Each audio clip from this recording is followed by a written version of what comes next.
Hello, hello, hello, my friends in Sasquatch land. Welcome to Discover Sasquatch Friday night, not Tuesday night. We got a special episode for you tonight. I'm bringing in the 7 members of the Lodge Kill Zone Expedition from Kreider Explorations. The whole team is here. They're all backstage, and we're all ready to meet everybody. So before we move on along with the show, I got a couple of shout outs I was supposed to do the other night, and the show didn't happen, so I'm going to do them tonight. I have a good friend, Kim, who runs Elusive Hair, and it's a site where you can get mugs and coffee mugs and t-shirts. This is one of her mugs, the U.S. Service Bigfoot, and this is one of her shirts. She's got a whole bunch of, she's got a women's line, she's got handbags, she's got everything. So why don't you guys all stop on over there at Elusive Hair. I will have the link in the description tomorrow. And then from episode 10, our friend Jimmy Barr is on the show, and his book that he was talking about, Carly, the Princess Dragon, that he just wrote, is now out.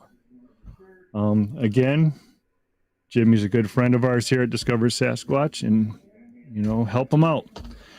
I will leave that link in the description tomorrow also. So those are my 2 shout outs. Kim at Elusive Hair, the audio on this and Jimmy Barr, Carly, okay. You might turn it down just a hair. Princess Dragon.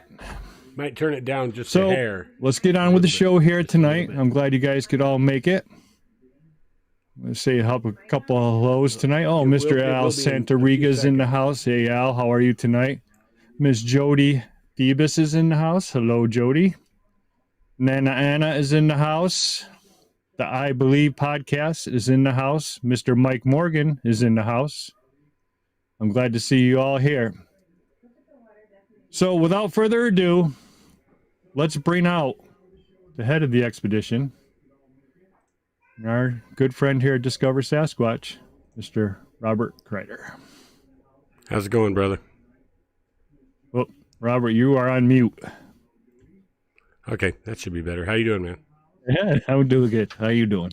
Doing great. So I just want to say howdy to everybody as well. This should be a really good deal. I'm sure proud to have this group of guys working with me to try to pull this off. So. All right. Do you want to let everybody know a little bit about where this is going to happen before we bring everybody out? Well, yeah, this will be in north central New Mexico. However, it's not in the Rockies, but it is in a pretty tall range. The range itself goes over 10,000, and we'll be conducting. It's a heavy pine forest, big ponderosa, some pinon, blue spruce, stuff like that, and it'll be about 8,000 to 9,500 foot elevation is where we'll be doing most of this. So. Okay. And I know the team is very anxious to get out onto this mountain. We've all been talking for the last few weeks, and everybody seems to be gelling pretty well. And I think everybody's very excited to do this. And I know I'm very excited to get this going. So let's bring everybody out. So first, Mr. Wade Hollenbeck. Hello, Wade. Hi, everybody. Great to be here. Next, we have Mr. Rod Hasnick. Hello, everybody. Nice to see you. Thanks, Robert, for bringing me aboard. Next, we have Mr. Boyd. How do you say the last name? Homer. Right. Without the H. Homer. All right. Next, we have from Georgia, Mr. Johnny Two Bears. What's going on, guys? Good to be here. And last but not least, Mr. Chris Connor from Florida. How y'all doing? And there's the 7, everybody, that will be doing the expedition coming soon. Good to see you guys. Ready to go. So, Chris, I'm going to start off. I've seen you've been doing, you're rucking around, man, getting ready. Oh yeah. How's that going? I actually, with this new pec that I got, it's going fairly well. Last one I did was 37 pounds, and I did just shy of 5 miles. So fitting pretty good, doing well, and the only thing you have to watch out for is just hot spots on the feet. So got to toughen them up a little bit more. But Yeah. it's going well. Good deal. Who else has been training? I have. I have. I have up and down my stairs. I got about 20. I go up and down about 50 times a day. So my hip is back, Rob.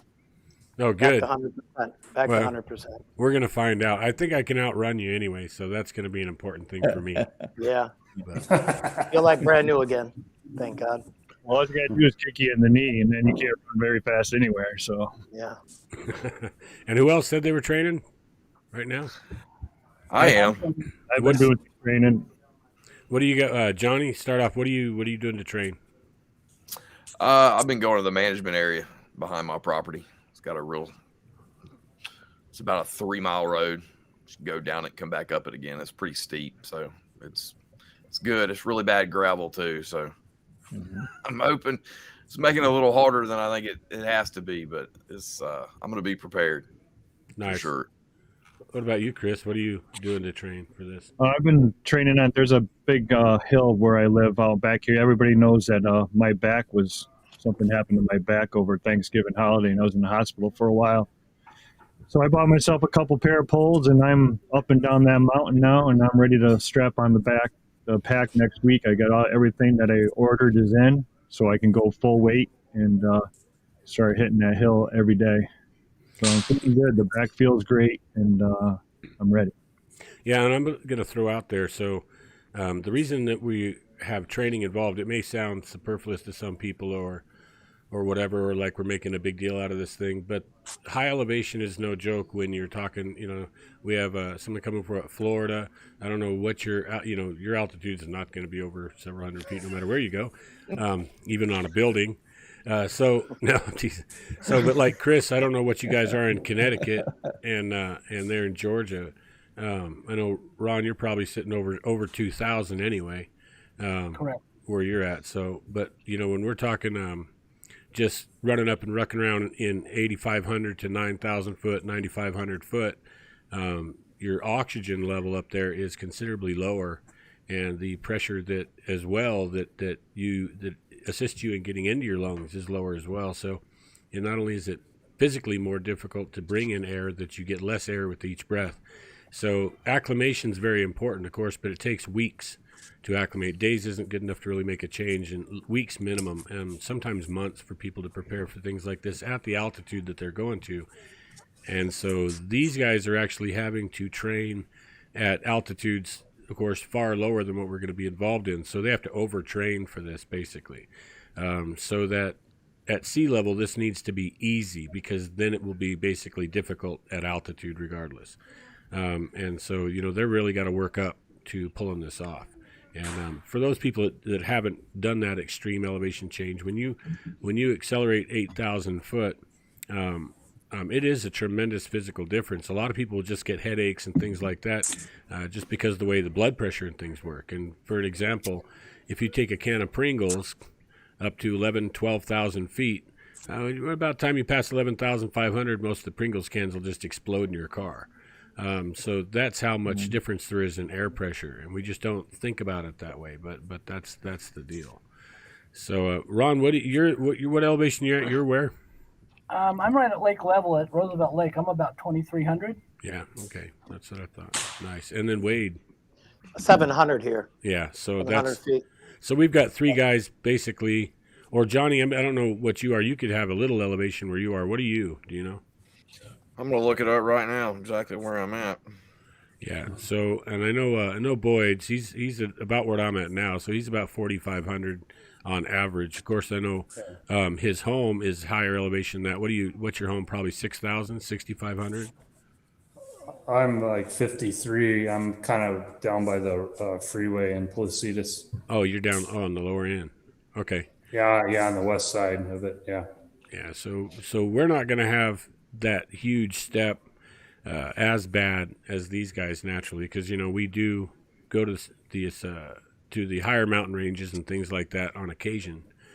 So it's certainly not out of the question for us. We're much more acclimated to these elevations. Personally, I haven't done too much straightforward training. I try to stay on top. I'm a little back on carrying weight. It's been a few years since we've been up, but so what we're looking at for the public out there that doesn't realize, so we're looking at a minimum of about a 30-pound pack weight to get in, and generally once you plan for a 30-pound pack, you end up with damn near 50. Just the way things roll. So we're all trying to be efficient with this and try to cut our weights down and be as efficient as possible. So why don't we? I don't know, Chris, if you want to take a little more from here, we can direct us a little farther. Where do you guys want to head next? Do you want to head towards how you chose who you wanted to bring on this, how it all fell into place? Yeah, that sounds fun. So the way this kind of all went down is I had been talking about the Lodge Kill Zone area, of course, on and off since 5 years ago when we went through the area. And we'll go over that little story too, so people realize, hey, where's the picture? Where's the video? Where's all the stuff that we've heard rumor of? And we'll explain why that didn't happen at the time, and then as well, why there was so much effort and duration in time it took to get a team, not just that was willing, because a lot of people wrote me over the years and said they wanted to do this. But it wasn't until Chris spoke up after we worked together and did some of the podcast stuff, and I know he was aware of the story ahead of time, and he had mentioned, hey, let's do it. He took it like, oh man, I'd go right now, and a lot of people do that, and I take it with a grain of salt and throw it out there. That's how people are, right? And I have no issue with any of that whatsoever. But Chris followed up. And he's like, hey, I got another guy. He says, Johnny Two Bears, he wants to blow. And I got this guy, Chris, he wants to blow and all this. And then so it just became a thing. It's like, all right, and that's, I kind of look like it like a divine step when it happens like that. So it began to come up organically without me having to really push it. So these are guys that wanted to do this in spite of me, in spite of cooperation with us. They wanted to do this. And then Ron reached out to me on the backside and was very politely was staunch, or he was tenacious about his approach. So he really expressed that he wanted to be on this team and to do this by repeating to me. And he also, to understand that I am busy and I got a lot on my plate. I'm trying to do way more than I ever should. And Ron understood that. And he reached out to me time and time again and said, hey, I know you're busy, but if this goes down, I'd like to be involved in this and that. And that meant a lot to me, that a person wasn't asking me to contact them. I have a lot of people write me and things, and like I say, I got no problem with anybody. But just as a hint in the future, don't write someone and say, hey, PM me, write a comment and say, hey, PM me, I'd like to be involved. Man, PM me if you want to be involved. This is kind of an important thing, because I don't see it as I need to coddle or babysit somebody who's going to reach out on their own and make that effort to make that contact. And so if I already have to reach out to you and come to you and do all this, then that's more me requesting you to be on the team. And I just don't really need to request anybody. I need those people who are self-motivated. And that's an indicator of who's going to do the type of job that we want to have done in these hills. So, because for one, everyone has to be absolutely self-motivated. They have to be self-disciplined. They have to have enough wherewithal and push and decision-making process, and they'll carry through with this in the field. So that's kind of how we've got everybody. Now, Wade I met a little early on, year and a half ago or something weird, and they came down and went out with me at our main research area. And that was mainly because I just got a good feeling about Wade and Lisa, his other half. And they came down and we had a great time. They're good in the field as far as their spirit's wonderful. Certainly they don't cause any grief for everything in the energy out there. We had a really, really good time. They were observant, really good people. And then Wade joined me in the UP, Michigan, for the 5 days we did remote in the UP up there. And that could have gone either way. That could have been pretty sketchy. And Wade, did a wonderful job out there. And And so he expressed that, hey, I know I'd like to do this deal. Now, Boyd and I have worked back and forth on and off together here in New Mexico over, well, actually quite a few years now, right? I mean, the first time you went out with me at GLST was, what, 2011 or 2012 or something like that. I believe so. So he's had quite an experience with it. We haven't done a whole lot of field work together. We've vicariously always remained in contact, and then and sharing each other's encounters, what we're doing. Boyd's actually responsible for initiating the build and design of the KXPD3, the parabolic bike and dish setup that we're doing. That's been really, really popular and blowing doors. And if it wasn't for Boyd, I wouldn't have ever made them public, because I had been building these things for years for myself. And Boyd said, hey, can you build me a handheld unit that I can take out? And you know, he was extremely gracious with what his compensation for what I gave him. But I built him what we had from the shop and what I could, and then we've been kind of revising over the years. And now I've actually got your unit, Boyd, and we're going to blow it through. Yeah. That we're doing manufactured piecing now, and everything's upgraded. So we're going to run you through and upgrade your unit up to par, up to PD3 standards. So you had the first. Awesome. Yeah, and he's got like PD1. I mean, this is, like he said, it should go in Cliff's museum, right? And it looks like it compared to the new ones. But and it's like getting, like before, it's like getting a young man back from deployment. You know, he's coming back. He's obviously been out there and done the deal, and that's really cool to see it. But anyway, so Boyd reached out and expressed the interest to do this one.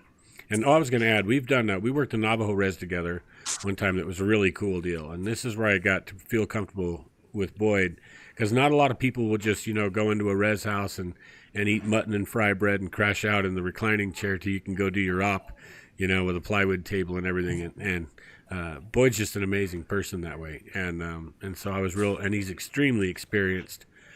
So I was real happy to have him join the team. When he said, count me in, that was already written in ink. So right there. So Thank you, Robert. There's no egos. From what I've gathered in all the conversations, there's zero ego. Everybody wants to be part of this. Everybody wants to do this. And that's all they're there for. They're going to follow what's going on. They're going to follow your lead. And that's huge when you have a team this size going to somewhere where none of us have ever been except for yourself. Yeah. And Chris, why don't you describe to us what led you to choose or select or bring on board Chris and Johnny?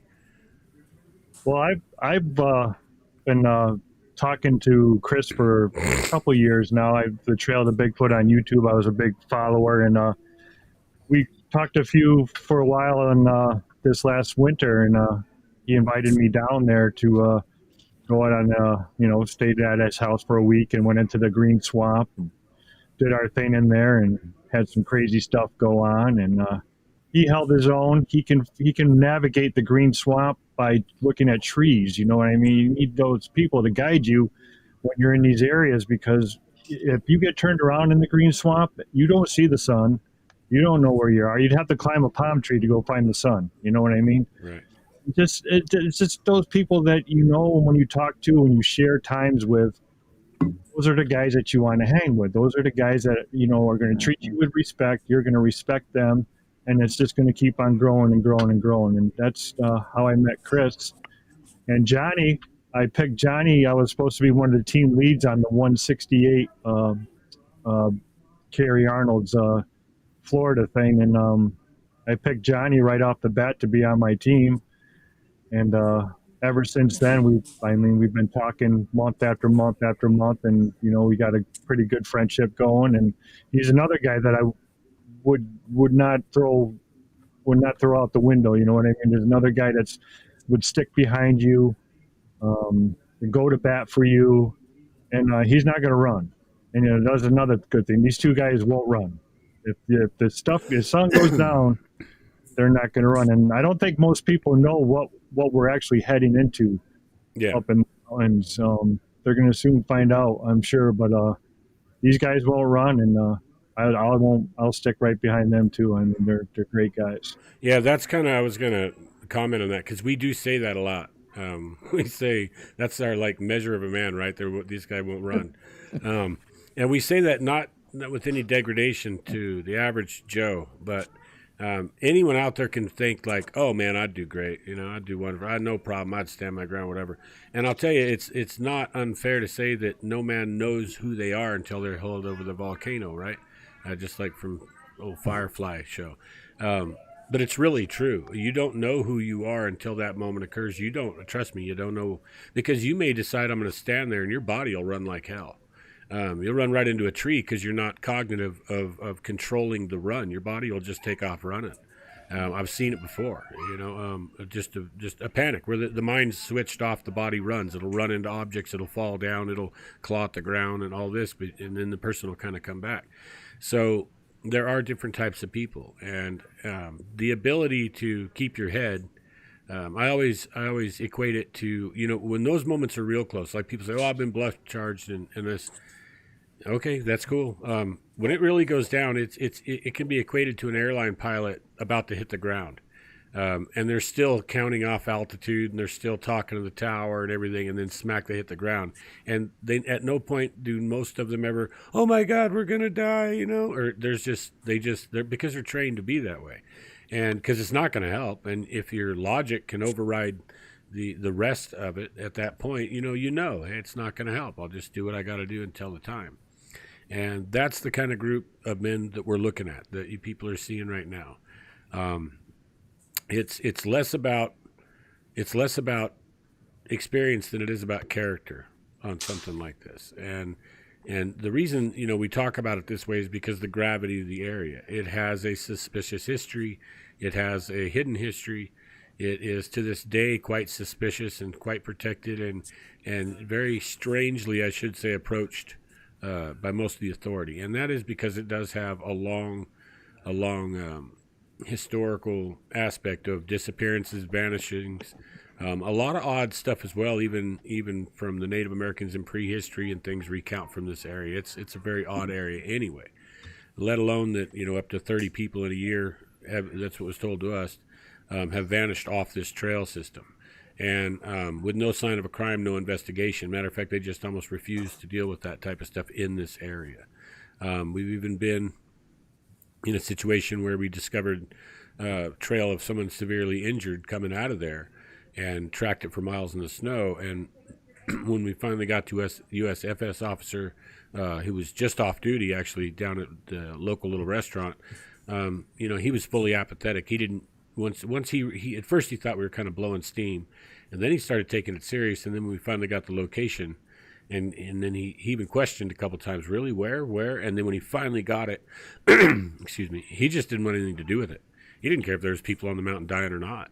Once he realized where it was like, no, screw that. You guys are done. I don't care. If somebody finds them, they find them. And and then that night, 2 people got airlifted off the mountain. Thankfully. But so what we're looking at is an area, might as well get into it, right? Is an area we call the lodge and kill zone area, and it's what we feel is that it's a grouping area of alpha males or large males, large subjects.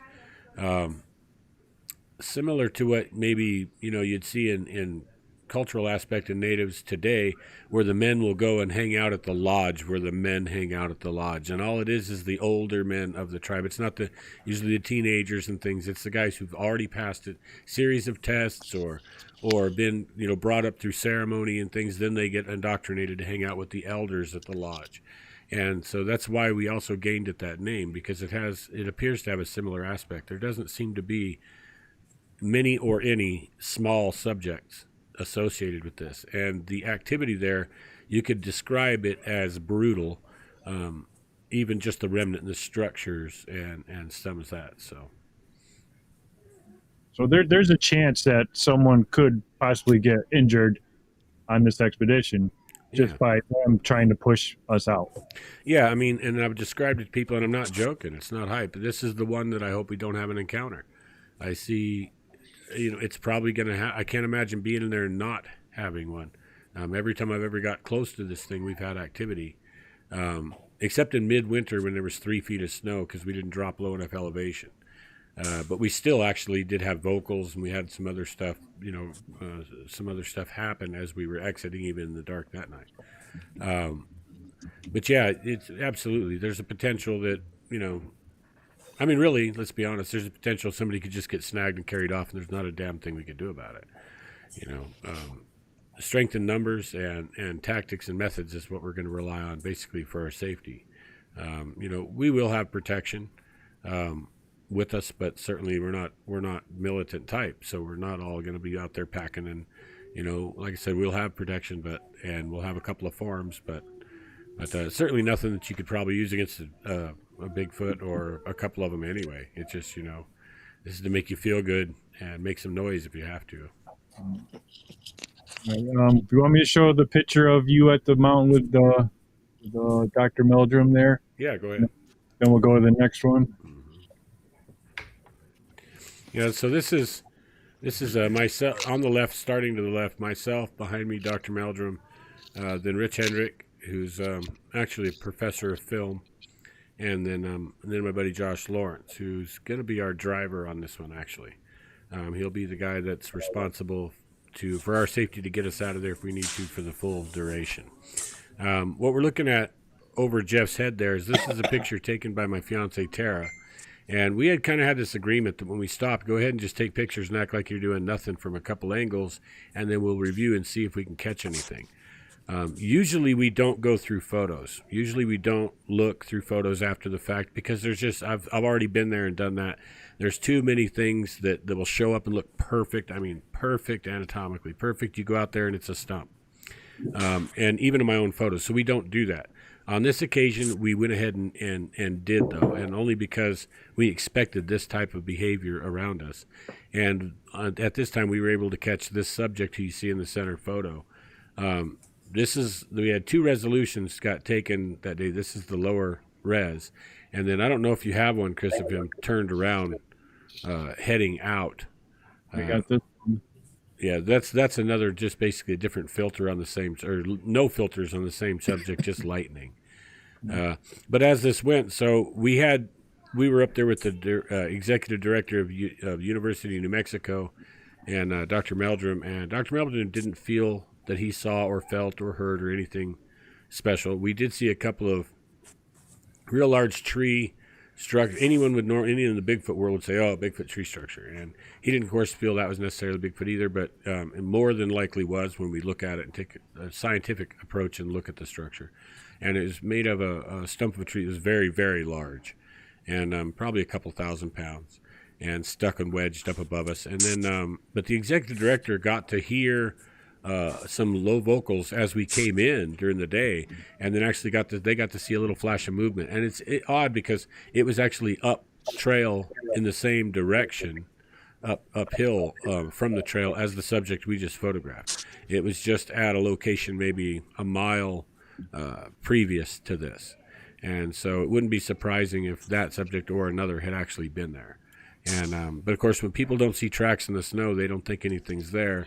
But they don't realize if you've got trees, 6 foot, 8 foot, 10 foot apart, they can just go arboreal and cruise the trees like it's no big deal. So even straight trunks, as long as the tree will handle their weight, they can do it. So let's go down the line and get a thought from each guy. What their thoughts on if we came face to face with something like that. That to me, that looks like a giant. I mean, absolute giant. We'll start with Wade. What would you? How would you approach that situation? I don't think we would approach him. I would think we'd just keep our distance and, try to get the cameras out and try to keep our senses and stay calm. But I don't know. That's a tough question because most people haven't seen one up close. Depends on the distance. If this thing was 70 or 80 yards away, maybe we try to ease in and, to get a better look and get some photos or some way to document it, video or pictures. But if this thing was, 60 feet away, I don't think anybody's going to want to try to approach it. It just depends on the situation, but I think it would be kind of sticky. Hard to tell till you're there in that situation. Most definitely. So tough call. But I know we wouldn't probably be backing out of there. Of course, unless things showed some kind of aggression, then I think we'd just kind of ease our way back, like you would if there was a black bear, mountain lion, you'd ease back, nice and slow. Of course, keeping your eyes on it. So we'll see when we get there. How about you, Ron? I would just say, being in theater in my military days, every person is different. Everybody has a fight or flight response, and everybody's response seems to be a little bit different. I would say I believe in this team. I think everybody on this team is very level-headed. I haven't met anybody in person yet, but as far as all the chatter we've had back and forth on our private chat rooms, I have the utmost confidence that we can get this done. I don't see anybody making a fatal mistake, I should say, and it really wouldn't be up to us if it was a fatal mistake. I have the utmost confidence in Robert also.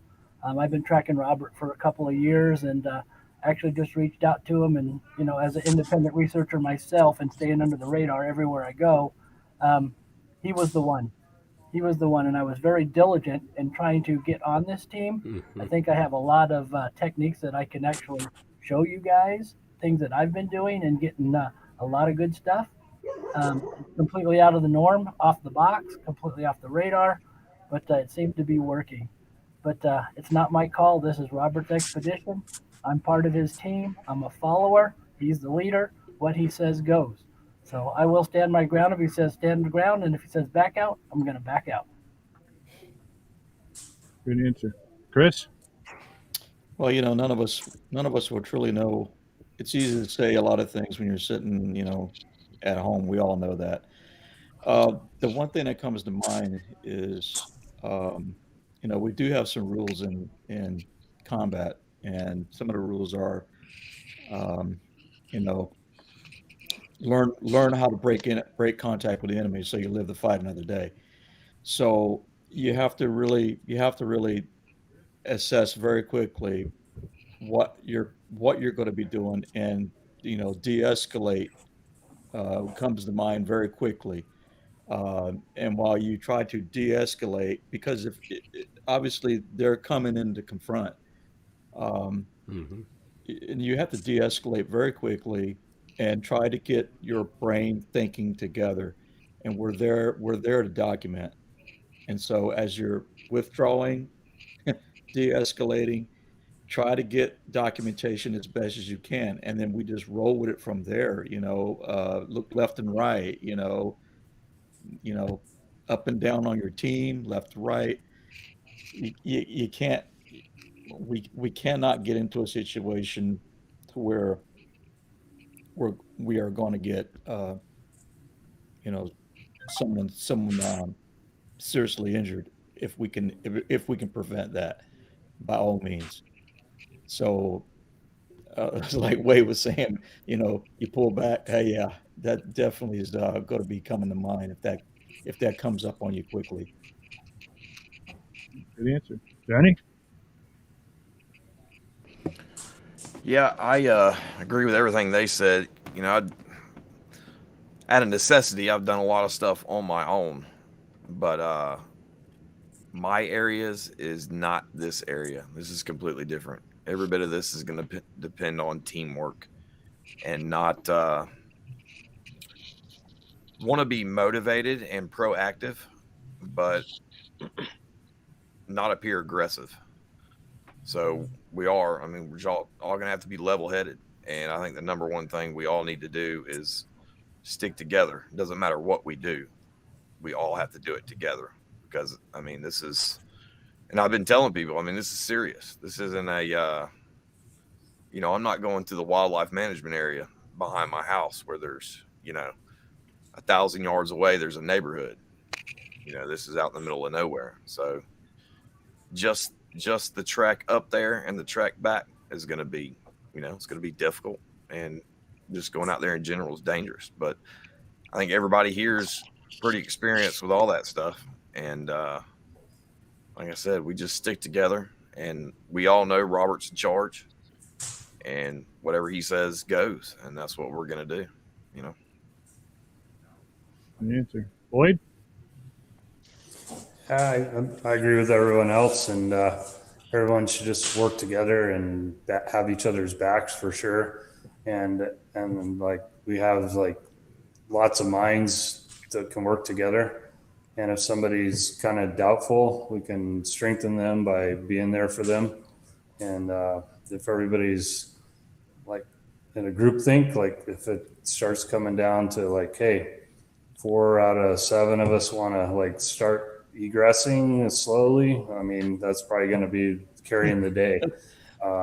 If you know, if everybody's like shoulder to shoulder there, that whatever it is going to be thinking twice. But I'm not in any to do any kind of face down with these things. I just want to like get, Wade said, document and photograph and get some thermal footage if it's at night, and just the whole thing's a research and respect for these things too. So there are a wild animal, a wild being, and we're in their land, and it's going to be really hard for us to like run from them if it came down to that. So it's better to just stick together and you know, work together and get moved back.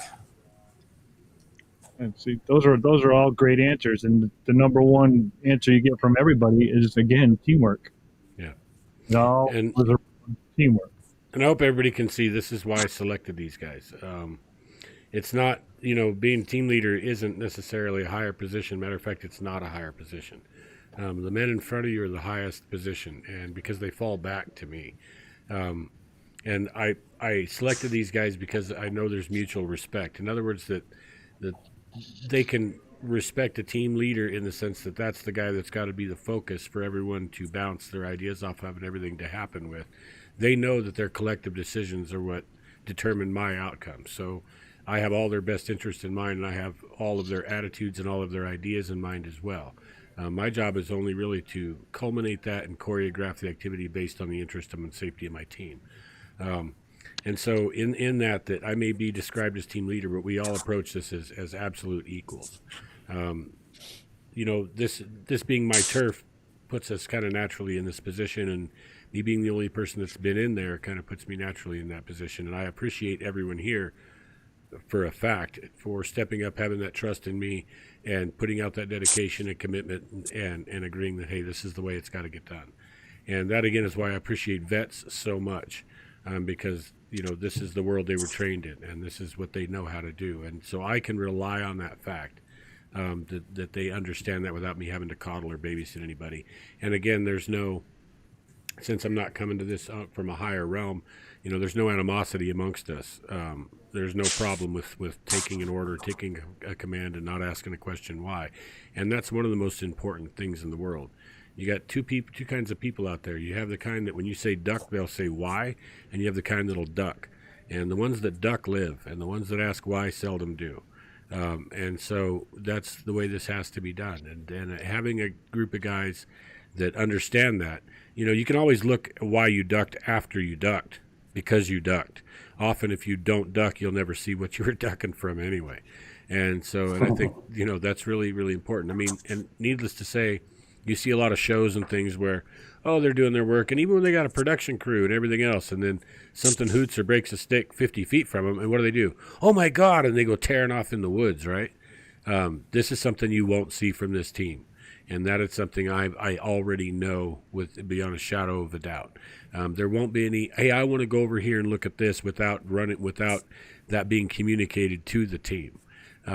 Again, this is something very important. And it's not just important for safety, really. It's important when we go to document the finds and take a good, serious look, because we want to make sure to get the stuff right. So if everyone's running around going, oh, look at this, I'm over here, and they walk over there and they do this, oftentimes you don't get to collect and document the way you should, like an organized team that goes out to get something done. And I know that, you know, you guys are all going to be right on top of that. So since we haven't worked in the field together, this is going to be like a slam dunk operation. So we haven't run through anything. We haven't practiced anything. So it's very important that everyone here does have a level head and can take an instruction and follow through with that instruction, knowing that the other guys will too, and having that confidence. So, but anyway. Johnny's right. We're not going to our local backyards. We're not going to our local habituation sites that we all visit all the time. No. We're all No. going into a strange environment that we've never been to before. So for someone to walk into there and start running through the forest and say, look at this and look at this and come over here and do this would just be idiotic. It would be, you wouldn't want them there, Yeah. So And you don't know how many guys are really actually like that when you get them in the field. Hey, we're going this way. Yeah, but I'll go this way and I'll meet you over there. And it's like, well, you just literally took command of the entire team and the operation when you did that. You took it upon yourself to change every single thing the way we're doing it just to go do your own thing, which changes and alters it for everybody else. And some people see that and some people don't.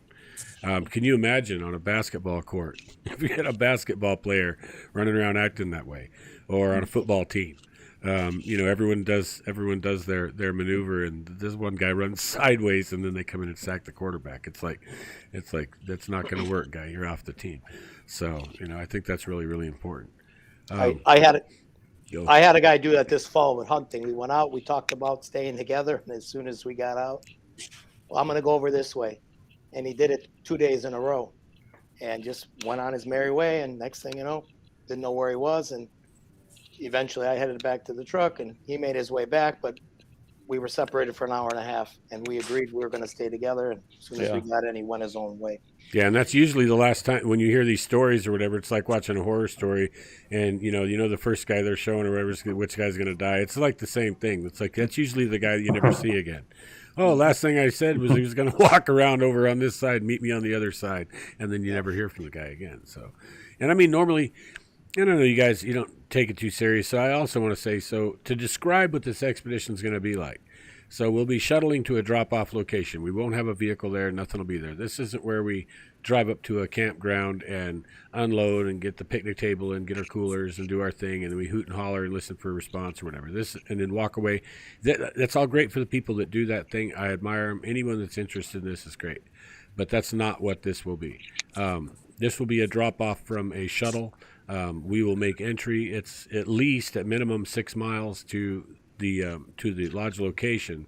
We're probably going to do about 4.5 miles and then set up first camp. And then because we don't want to do the examination of the lodge in the evening, that's like a death sentence. And so, but this won't be a normal, what you see as a normal thing. So everything that's got to go in has got to be carried on the back. We will be at the mercy of our shuttle 24/7. If so, we have to get out of there, get off the mountain. There won't be. I ran back to my pickup and got in and locked the door for safety. We'll be too deep in the woods to do that. If we have to move in, move out, it's going to be several hours to get out. Even if we drop gear, it would be several hours to get out minimum, and then we're having to meet a shuttle somewhere. So there's a lot more inherent danger to this type of operation than what most people, I think, are used to seeing. And what we're doing is we're going into an area. It's like going into a native tribe, where particularly you're going to the Elders Lodge. It's like the last place you want to go in the territory of a native people is to their temple, ceremonial area, or their Elders Lodge. These are the places you're just not invited. But it needs to be documented because what's there is so massive, so horrendous, so well thought out. It dictates something different about the species. It dictates an understanding and a teamwork and cooperative stuff that most people don't understand about those beings. And they're not monkeys, and this is going to be really apparent when we get out, with what we've got to show. Hey, you want to talk equipment? What because we have some stuff that we need to bring with us and to be successful. You want to give a little insight on that? Yeah, I mean, I'll tell you what, we could, if we want. I mean, people are going to be interested in what we're going to have out there and why we're putting so much effort into this, right? So, I'll just run down what I'm bringing, and we can all do a quick rundown of equipment for the investigative work and stuff. So I'll be bringing a photon military thermal, naturally our parabolic rig, 3 other voice recorders. I'll be bringing probably 6 little small hideable cams that have a Wi-Fi broadcast off them that have already worked tremendous for Bigfoot. They don't shy away from the lights because they're dim, 940 nanometer. We'll be bringing as well a Mavic drone. We also on my end we'll bring in GoPros, a couple of small cameras that can work on their own or in hand. And then, of course, we're going to be using gimbals as well. And if we can get signal out of there, I'll be live streaming over one of the phones and those devices. And so that's it for like the tech I'm bringing. What are you bringing up, Chris? I'm bringing my Panasonic 4K camcorder. I'm bringing in GoPros, an Insta360 camera, my thermal. Hopefully by the trip I'll have my Synox. I should next couple weeks be getting one. That's night vision. The thermal, the night vision, the two 4K cameras. Oh, and got a little point and shoot Panasonic camera that'll do 120 frames per second. So we're not just going in there, we're filming everything. We're going to try and film, that's what Robert wants to do. He wants to film it all. We want to have cameras going all the time. So once we're out and once everything's documented, we'll have a lot of footage to go through. So that's what I'll be bringing. How about you, Wade?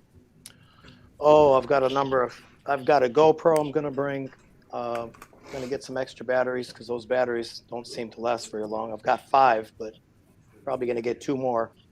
Probably bring my drone. I got a DJI Mavic Mini. Bring that. I've got a FLIR. I got a night vision camera. Gonna bring that. What else? Gonna bring my 45. I carry that everywhere in the city and in the woods. So I'm gonna have that with some extra ammo, considering there's bears and mountain lions as well. Yep. I've got a parabolic mic from Rob I got, but I don't think I'm gonna bring that. Just because I don't know, the weight, bringing too much weight and whatnot. So I think Rob's going to have his. I don't know if anybody else is going to bring theirs. So I think that's about it as far as electronics go. So. How about you, Ron? I'm going to bring a pair of Gen 3 binoculars. Going to bring the Psionics Aurora Black. Going to bring a Tascam digital recorder. 4 GoPros with a ton of batteries. I am going to be packing actually a small 9mm, not necessarily for protection from the Sasquatch, but also for the predominant animals in the area. And you never know what type of person you may run into on the mountain. Better to have it and not use it than be without, So, but other than that, looks like everybody got some equipment, and looks like we're going to get this done. So, looks great. Like a quick add in, I forgot I got a sat phone for everybody to use. You guys all read the messages. I've got 23 hours of talk time. So anybody can use it anytime. I'll probably just turn it on at camp to save the battery. And everybody should have the phone number. But anybody's welcome to use that. And of course, it's there for emergencies. And then I've got a couple game cams that send the signal right to my phone, assuming we have a cell signal in that area. Might bring 2 of those.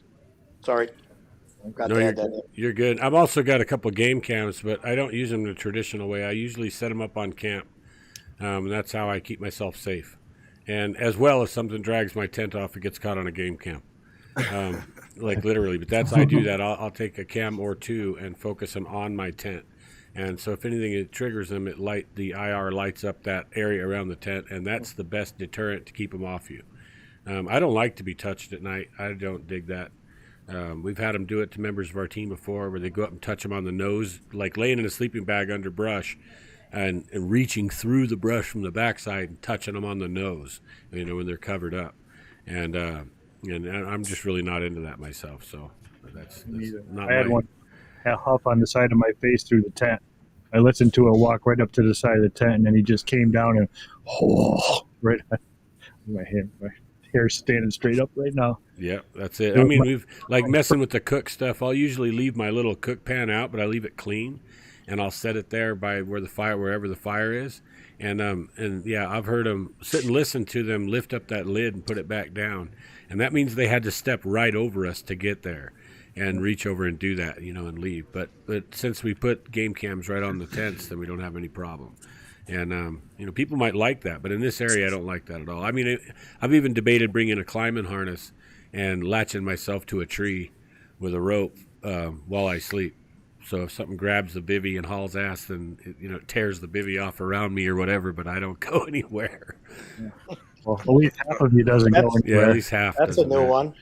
Whatever. I mean, it's funny. I mean, people can laugh at it and think, "Oh, you guys are a joke," but it's not a joke. Anyone I would take in there, and that's part of the story. That's when we came out after a 2-day deal, and we went on the wrong trail, which dropped us way down 2,000 feet down the mountain that we didn't need to be down, and it swung us around through a real dark zone. And when it flattened out, it's what we call the kill zone. We noticed an area in there. It's a very large area, at least a quarter mile across. And that they had removed, and I say they because what else in the world, all the boughs, branches, and everything, even the 20-foot branches that you see that are 3 inches around or whatever, the long spindly ones, all those were gone, 40 to 60 feet up, and they were all snapped off. You could just see snapped branches everywhere that were green when they were broke. You can tell when a pine tree breaks. If it's old, it'll just break kind of clean and doesn't look jaggedy, but these were all just splintery breaks off every one, the whole thing, and broke a foot or 2 feet away from the tree, and you'd think, well, whatever, but the whole area was cleaned out like that, so you could see through the forest completely, and but the thing was yet had a full canopy up above that. And then when you look on the ground, there was no boughs, no branches, no green shrub, no anything on the ground. It is all gone. And instead on the ground there are full-size trees. And the trees are jambled like pixie sticks. And the trees are anywhere from 2 to 3 feet thick, 100-foot trees, and with the root balls on them. And they're all just jabbed every direction. And as you progress into this cleared-out zone above, the ground becomes unpassable. You can only go where it's been chainsawed through before. And even then, there's tree after tree after tree after tree laid down. And you can see where they've laid a tree and it's been cut, and they've laid another tree and it's been cut. One of them was 7 high, like that.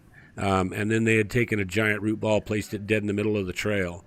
And so you couldn't get off trail. If you did, you were climbing over stacks of 2 or 3 trees at odd angles that are 2 and 3 feet diameter each. So what you've got is a bunch of holes like between my fingers, and you're either going to go over it or go through and underneath this stuff. It's impossible to run. Impossible. And if you're loaded down real heavy, it's going to be very difficult just to make your way at all through that. So that's what we call the kill zone. And this stretched in for about a quarter of a mile till we got to what we call the lodge. And near the lodge area, there was a tree woven in. I've described it before, but for the people that haven't heard it, there was a tree woven in that was about a 40-foot tree, about 18 inches thick. And it was woven in 6 other trees, and it actually bent like a snake through those other trees standing up. It was in there with so much pressure, it bent an 18-inch tree. And I don't know if anyone can even fathom that, but you can't bend a tree that thick. But yet the natural pressure from the 6 holding it up did. And it was wedged in parallel to the ground, perpendicular to the other trees, a type of a marker.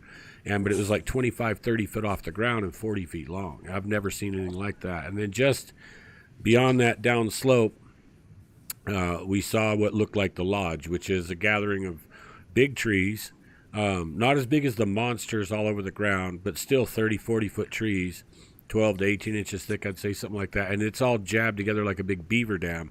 And then we realized it looks like the slope of the hill, but there's logs sticking out of it. And then we realized where all the boughs from all the forest had gone.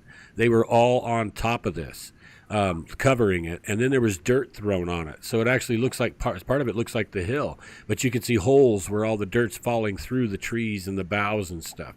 So something has obviously constructed this. And we could see probably 50, 60 feet of it, maybe more. I know it's a little bigger than what we could see because it rounds off the edge of the hill there. And I would imagine it's 30 foot across just because of the size of the trees that are tangled up in it.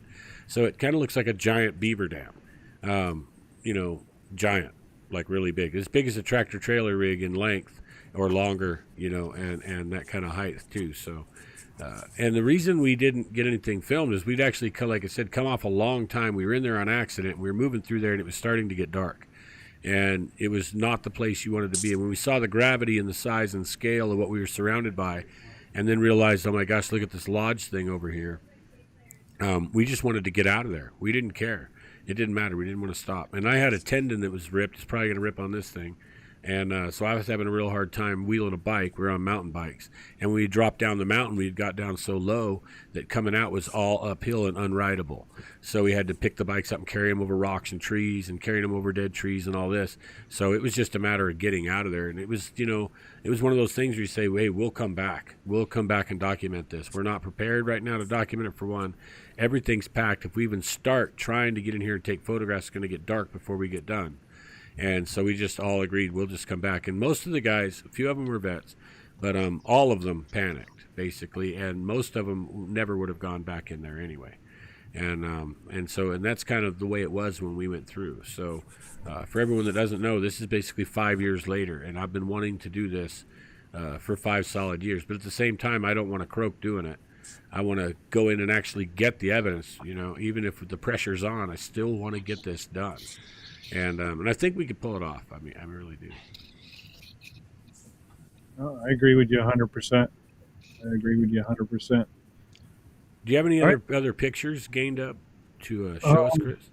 Only I got pictures of the mountains. I think that's about all I got. I can get You have any pictures of the prints, feet print, or anything of that saved? Nope, I don't have any of those. I got just the mountain pictures. Rob, can I add in on that note real quick? Of course.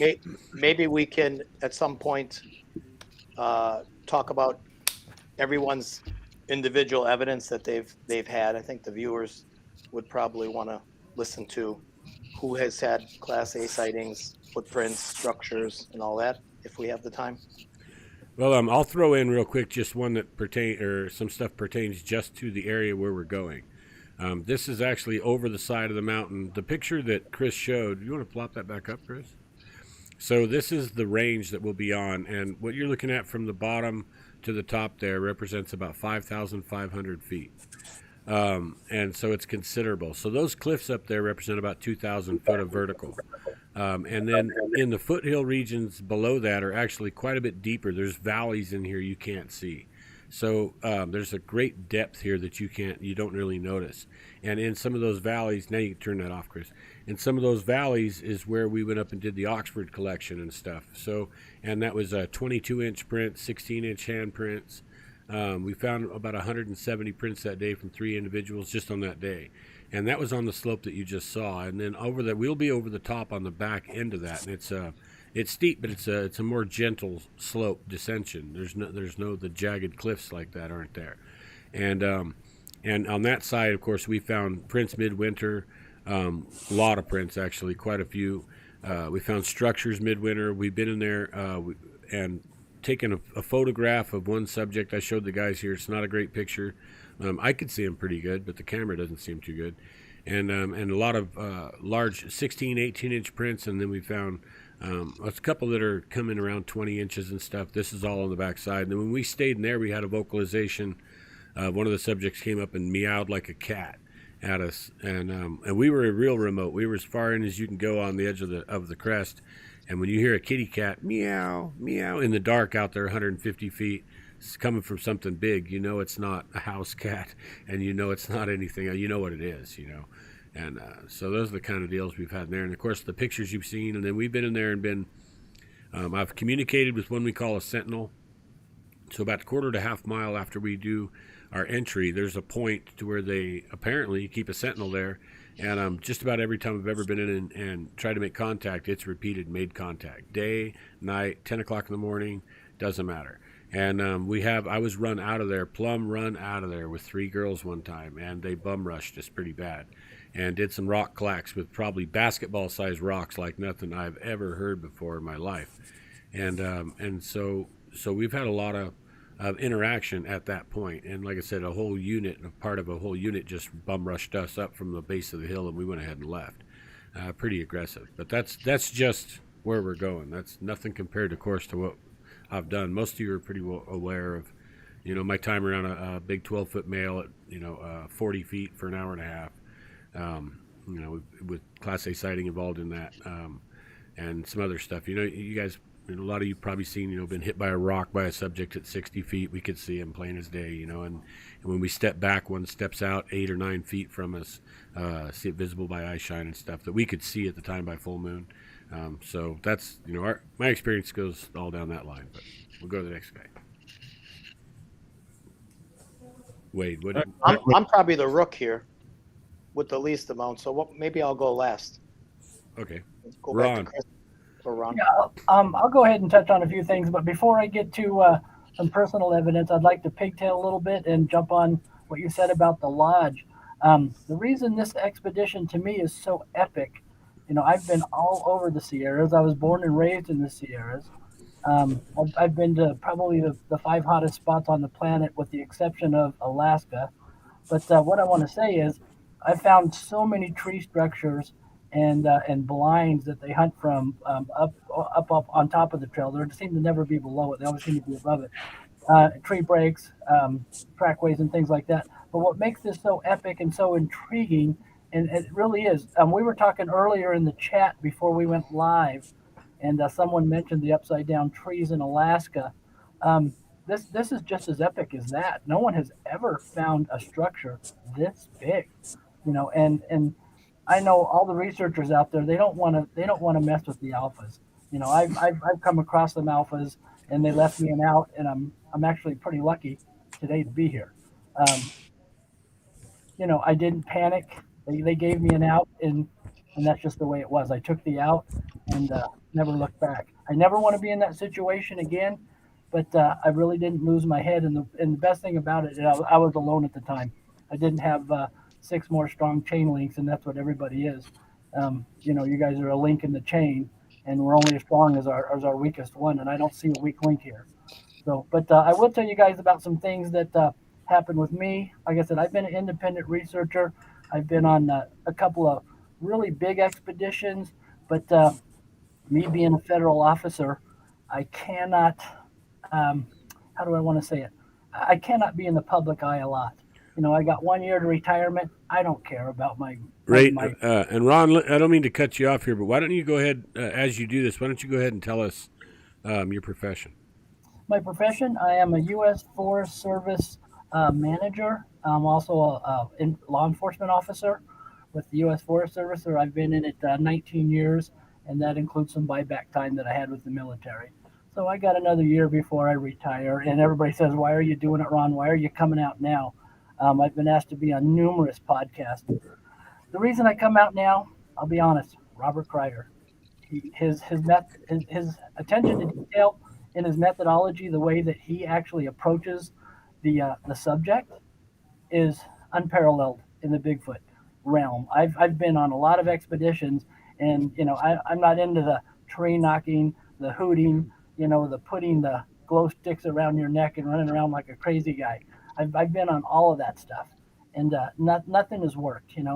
Tracks don't work. That don't work. We're not here to prove that Bigfoot exists. Every person on this link knows that Bigfoot exists. As a U.S. Forest Service officer, I'll tell you right now, on camera, in public, yes, Sasquatch and Bigfoot does exist. I've had a sighting at 3 feet when I was 5 years old. Unbelievable. I'll never forget it. I'm actually writing a book. Before my dad passed, he said, Ronald, write the book. So I'm going to write the book, and it's going to be pretty nice. That's awesome. Yeah. And let you guys know this is something, of course, that's probably not ever been done before. I don't know of another team who's had an active USFS guy who's willing to step up in a private as well as professional aspect and try to make something happen.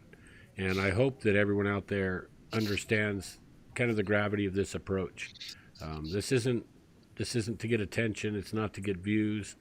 It has nothing to do with that. What it has to do with is I believe, and I can maybe speak for my other guys too, is this yearning that, hey, here's the truth here, man, and we're really getting tired of all this hoopla and bullshit, and we want to show you the truth. We want to drive through this and drive a nail through this and show you what's actually out there, because there's so much beating around the bush, literally, right?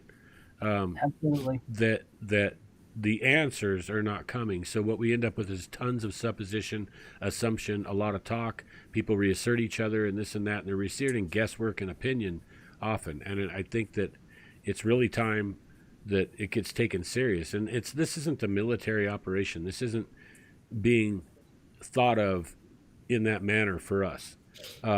Although it may appear that way in a sense based on the methodology, but I believe that's only because that's what it's going to take to get in here and get documentation of some of these things. And I really appreciate your professionalism, and I appreciate you bringing it to the table, Ron. Chris, why don't you shoot and give us go ahead. Go ahead, Ron. Yeah, I've been in this honestly since 1983, with an exception of 10 years in my military career where I was overseas and things. But the definition of insanity, which we all know, is doing the same thing over and over again and getting the same result. And that's been happening into this Bigfoot world for honestly the last 15 years. Everybody is doing the same thing over and over again. And what I'm looking for is, I'm with Robert. I don't want to have that interaction with the alphas. I know about alphas. They're not the playful little juveniles that we all run into, or the moms that like to watch or peek behind a tree. These alphas, when they get serious, this is dangerous. I mean, I'm almost thinking about, I need a will and testament before I go. So and it's crazy to think, but what Robert's telling me, he's right. If this lodge is as big as he says it is, and I don't doubt Robert. I want to see it for myself. I want to get it documented, and I'll be honest with you, I want to get out of there when he says we got enough. So I know it's going to be dangerous. I've been on ones where, like Robert said, it starts at the campground and everybody goes in their pairs and goes their different ways, and everybody comes back before dark and cooks a hamburger. This isn't that expedition. This might be the most dangerous expedition done in 30 years. So with that being said, my life's in your guys' hands. We're going to get it done, and I hope we do not have an interaction. I really hope we don't. I know a couple of you guys like, I want an interaction. I don't. I've been there. I've been in Honobia, had an interaction. I've been in the big thicket in Texas, had an interaction, and both times I thought it was over. I mean, what do? All you can do is just pray, and your life flashes in front of your eyes, but they always seem to leave you an out. They seem to leave you an out. If you don't take it, I think you're in trouble. Yeah, I'd have to agree. Yeah. But that's all I got. Like I said, I'm going to come forward. I'm glad I'm a good guy on this team. I'm glad Robert chose me. I know I had some tenacious next to him, but I am glad to be on this team, and can't wait to meet all you guys. All right, Chris, you're up next. Wow. Just listening to everybody speak, it's pretty interesting to hear all this. And I was reading the comments that the viewers are, sending in as well.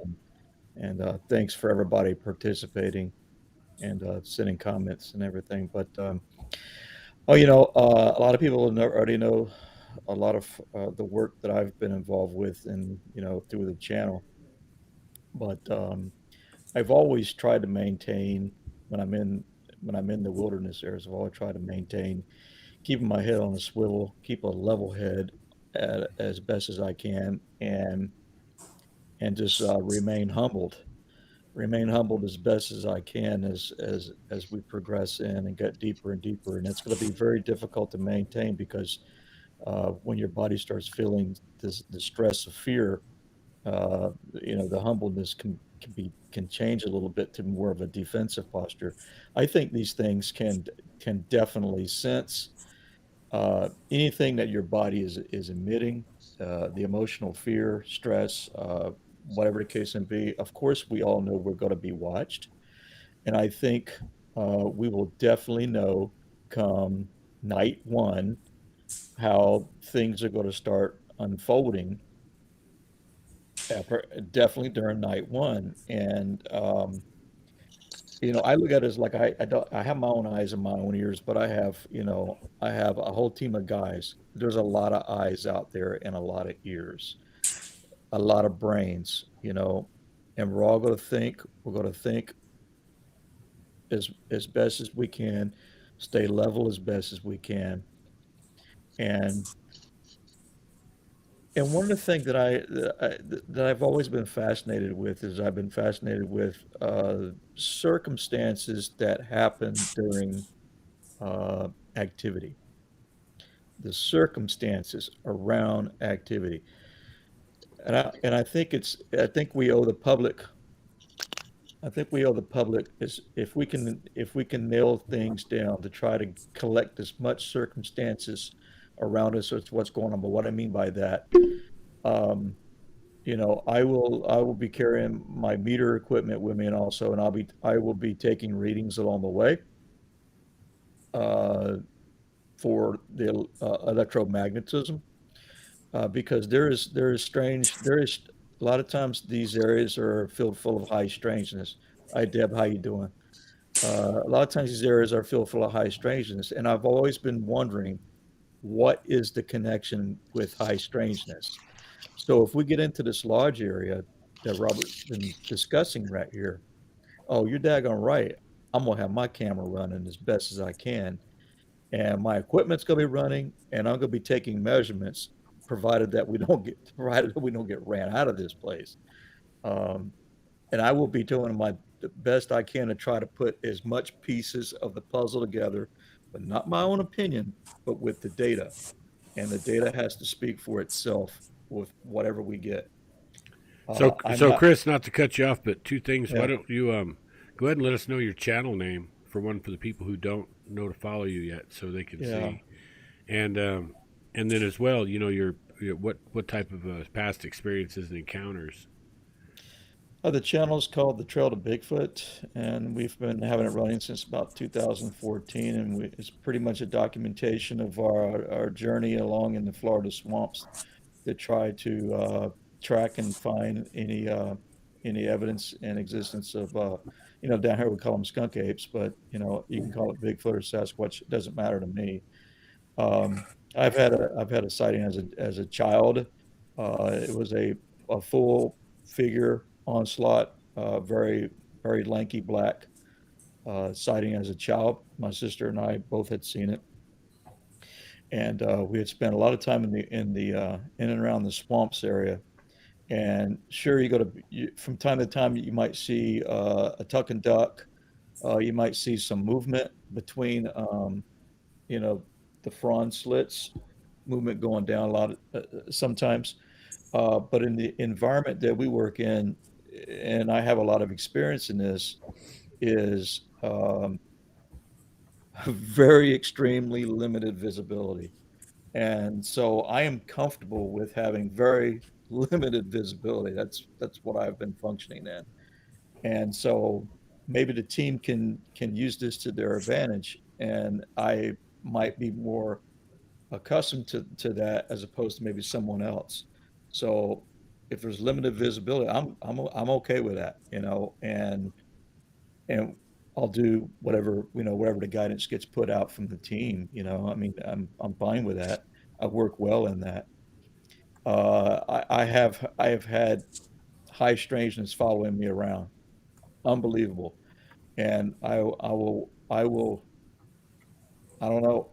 I think it's going to follow me when I go there, and I've always told people you don't really understand it if you haven't encountered it and experienced it, but things follow me, and we'll see what happens when we get there. And I've already have some measures that I do if I come across stuff like this. And it's by no means it's not anything that we've done. I don't know why. Mm-hmm. I don't know why, but that's part of my documentation. Right, Johnny, give us a rundown, man. What past experiences have you had?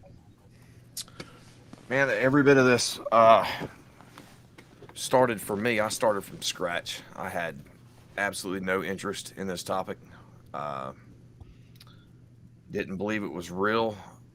And then I moved to a property where I'm at now. And it was about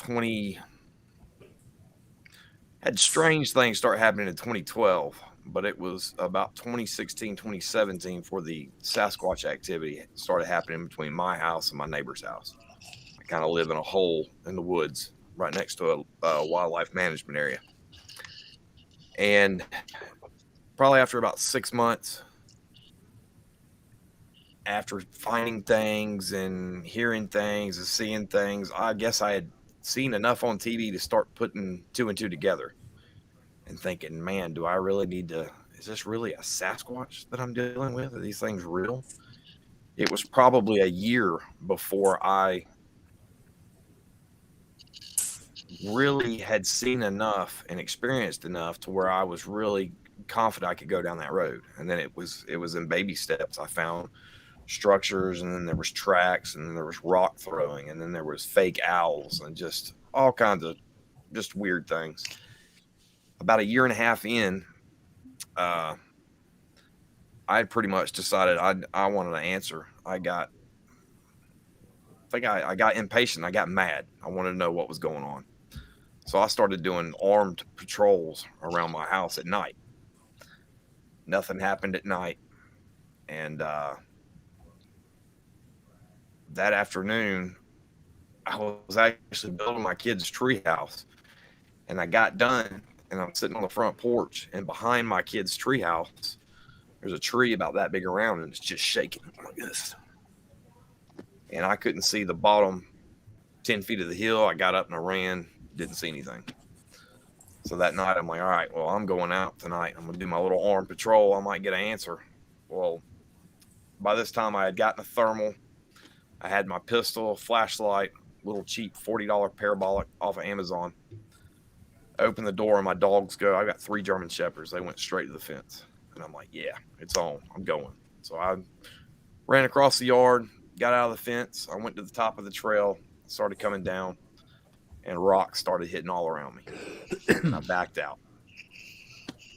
And I'm like, what? This can't be happening.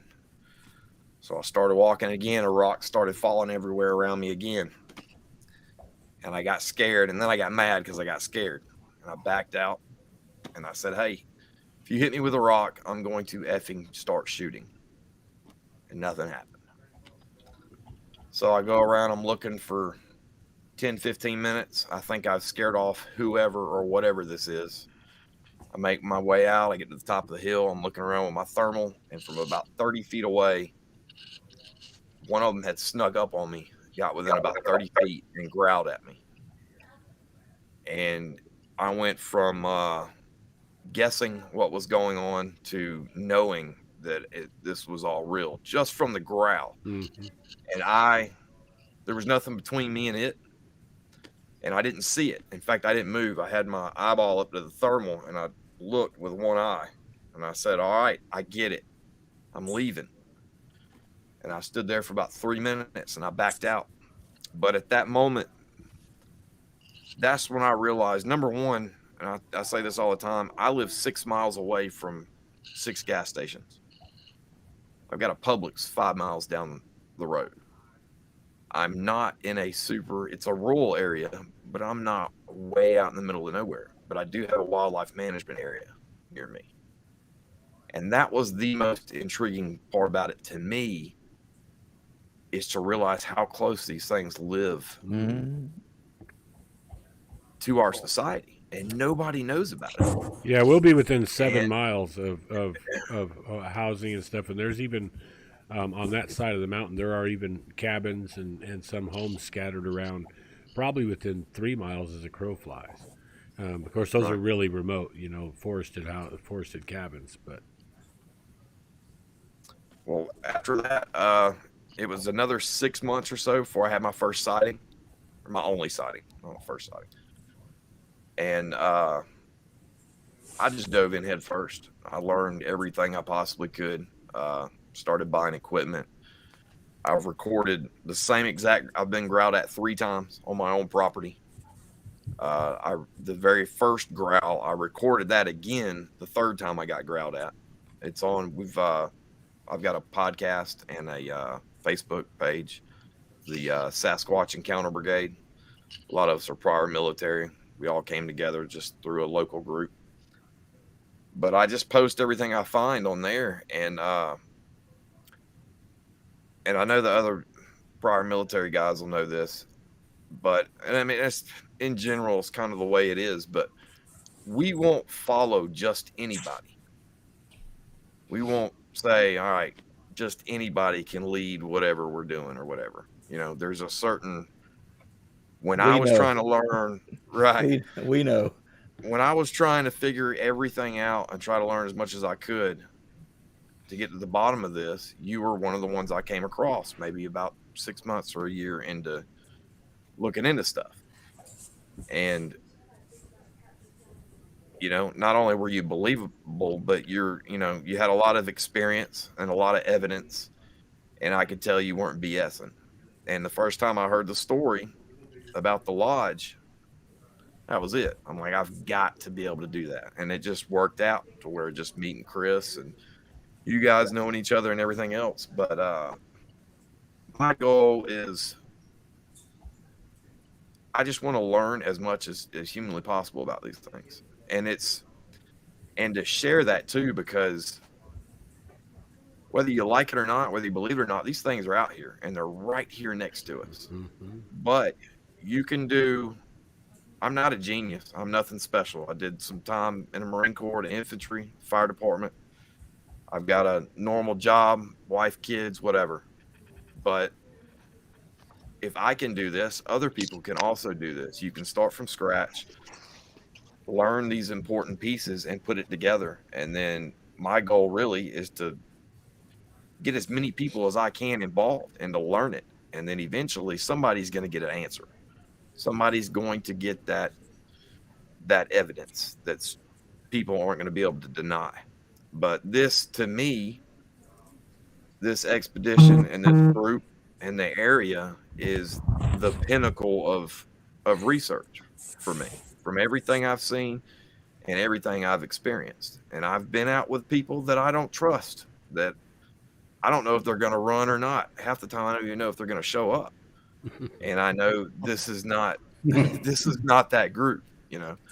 So I'm extremely excited about it. And I can't wait. I really can't. But with that said, I got to go to bed. I got to get up in 5 hours. So I'm going to have to cut out. I don't have a normal weekend like everybody else. I'm off Tuesdays and Wednesdays. So I'm going to have to hit the hay.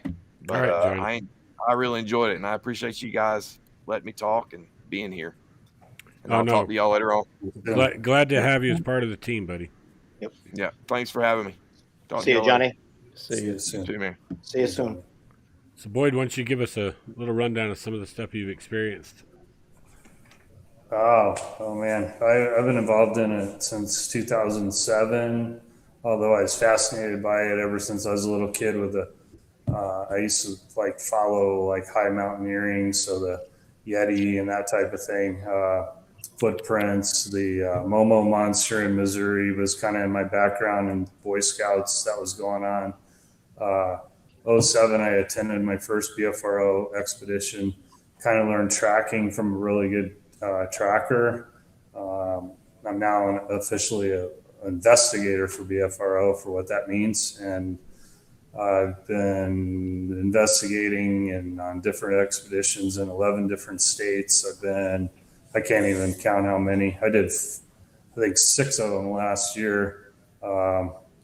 And the one really cool thing about being an investigator in New Mexico is the Native American aspect, and being invited to hear their stories and be a part of their community. And Robert's well ensconced as well in Navajo as I am somewhat. You're probably even more so, Robert, but I know people up there, and also in the Apache Nation.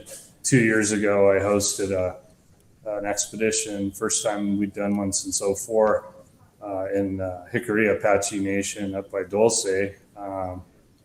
And just, I've had 3 by electronic means Class A sightings, 2 thermal, and 1 with night vision. I've had been as close as where they're shaking the tent for over 2 hours that I'm the only person in. About every 15 to 20 minutes, they shook the tent, and you could hear them breathing. One individual, I believe. I've been in an area where I was actually searching for my daughter. She was out hiking around. I had no gear with me, no camera, no audio, no nothing. I was just going out. She was out on a morning walk, and I saw I came into an area where one of them was like peeling apart bark, to get grubs out of trees. And I caught a glimpse of it, and I was just like, that scared me at that point, but he didn't see me. So I watched him for a while. That's like the physical side of seeing it.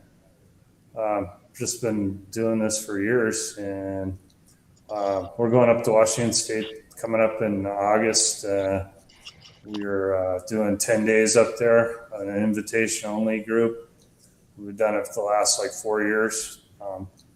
This one's going to be east of Rainier. This last year we were west up in the Olympic area, and then we've been south of Rainier, all around Rainier, and I go up there every year with those guys. And guys come from the East Coast, all over the place to come to it. But I think it's fascinating. Really good friends and lifetime friends I've met through it too. So that's one of the really positive things about it in my life. Mm-hmm. But it's fascinating. Mm-hmm.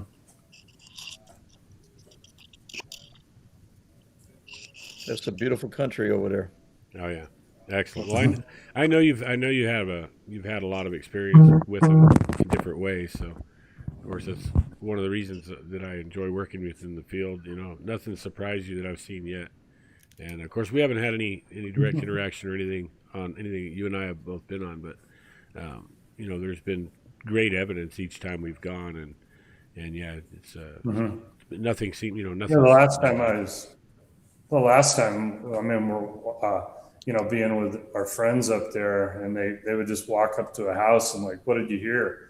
It sounded like they had a bulldozer running down below in this river bottom, like a bulldozer, knocking over trees, but it was at night, and there's no bulldozer. Right. Well, you remember going down below that one house, and the people that say they leave the apples over, and when they don't, then they make a big ruckus, and we go down there, and the place is demolished, man. There's no trail or anything. It was just demolished. Just all the big trees it looked like a 10, 12-footer went through there and rampaged in there for a little while. Remember what we figured triggered that? That an investigator had put a game camera up down in there. Yeah, that's what they told us. The family above, they said, some investigator asked us, and they put a game camera down there, and right after that, the bulldozer went off, and it tore the hell out of the whole place. Right. I remember that. Yeah. And that's up on the res. This stuff's just a matter of fact, you guys. So, they had a tray that was like a 24-inch round metal tray, and had I can't remember what, there was apple or something still in it, and they said, they put that tray full of apples or whatever, so it'll leave the house alone, leave the dogs alone, and they all get along. And that's the same thing. Like George, a member of our team, is real valued. His family's just fed him for a long time, and it wasn't a thing where they're habituating a Bigfoot. They're just feeding the hairy people out back because they're hungry, and that's how Mom was, and she'd give them melons and rabbit and all kinds of crap that they had, and they had a great interaction with the family. There's one there. They raid the casino dumpsters up there on the res, and they'd go back by these places, these guys' property, George's place, and they'd bring his dog the pork chop bones and steak bones and stuff from the casino trash and feed George's dog, and hang out with the dog. And they've had daylight sightings of him petting the dog at close range by his sister, 20 feet away. And stuff like that, but up there, it's just a matter of fact. There's nothing that's a different world. Yeah, totally. Yeah. I mean, everybody up there is like, oh yeah, they run up down the valley all the time. Oh, we had a problem with one over here, and blah blah blah blah. So, I've heard the same stories from Brenda Harris, Rob. Yeah, I think Brenda Harris has told me the same stories. Unbelievable. I've worked with Brenda. Wasn't that Brenda a lot, and wasn't it part of their team who put the game camera out at that place, or was that a different team? I don't know if it was her. I don't think they identified it as being her. But yeah, I've been out with my Hickory Apache guy, and he was the ex-police chief of the whole nation, and we're driving around the neighborhood, and he just stopped somewhere, and we walk in, and we're talking to somebody. Oh yeah, we saw a young one run across here 2 weeks ago. Or we're feeding it dog food. this one's goes after that one little apple tree down there and those willows, and it's this story, that story, this person. And then his house is like kind of right in Dulce, but it kind of overlooks the valley. And he says you hear these screams and you'll hear some gunshots going off, and then his phone will ring. Hey, Hoyt, there's something's going on over there. What do you know? And he's like the go-to guy in the nation to call, about it. And I've run around with him all over, and that he hosted us at his. He has a almost 500-acre ranch up there, and it's really amazing. Yeah, and so most people encounter, face to face with it, 15 feet away. Oh God. Yeah, so most people don't really realize the way that the people on the res operate and the way their life is. But everything's a matter of fact. There's not a lot of hoopla in those people. If they tell you something that it ran by the door 8 feet away, it wasn't 40 feet away and they said 8 feet away. It was probably 8 feet away. I mean, it's just how the people are. And since they live and interact with the Bigfoots so much in those valley systems up there, they're all compressed together. And the way the natives farm and stuff, they don't cut down everything around. They don't weed. They don't do any of that stuff except where the farm is, where the plot of ground they're actually farming. So everything around it's always just left wild. They're, when we talk about a lot of cultures, they go in and modify the whole valley, and then they have their farm fields, and everything's neat and pristine. No, this looks wild, and then they put a field in it, and they farm that field. So they live all together, basically. They're living within hundreds. Traditional, very traditional. Yeah, and they're living within hundreds of feet of each other's territory and overlapping often. So you'll have one living in a river system where there's basically houses all around. It's rural and it's farmy, but he's living right there. He's not living on some mountain 10 miles away and visiting. He's actually there all the time, and they know it. And I know we responded for Chief Dan up there on the Navajo Res, one of the elders there, and they had one that came out and showed itself to a girl that was outside from about maybe 1,000 feet away. And came out of the brush across the plowed field and showed himself in broad daylight. And to them, that was uncalled for. That was above ground, because there was just the young girl was outside and it showed itself full form to her, and so they took that wrong. And so we went up there and responded there, and we actually tracked that subject back to where he was.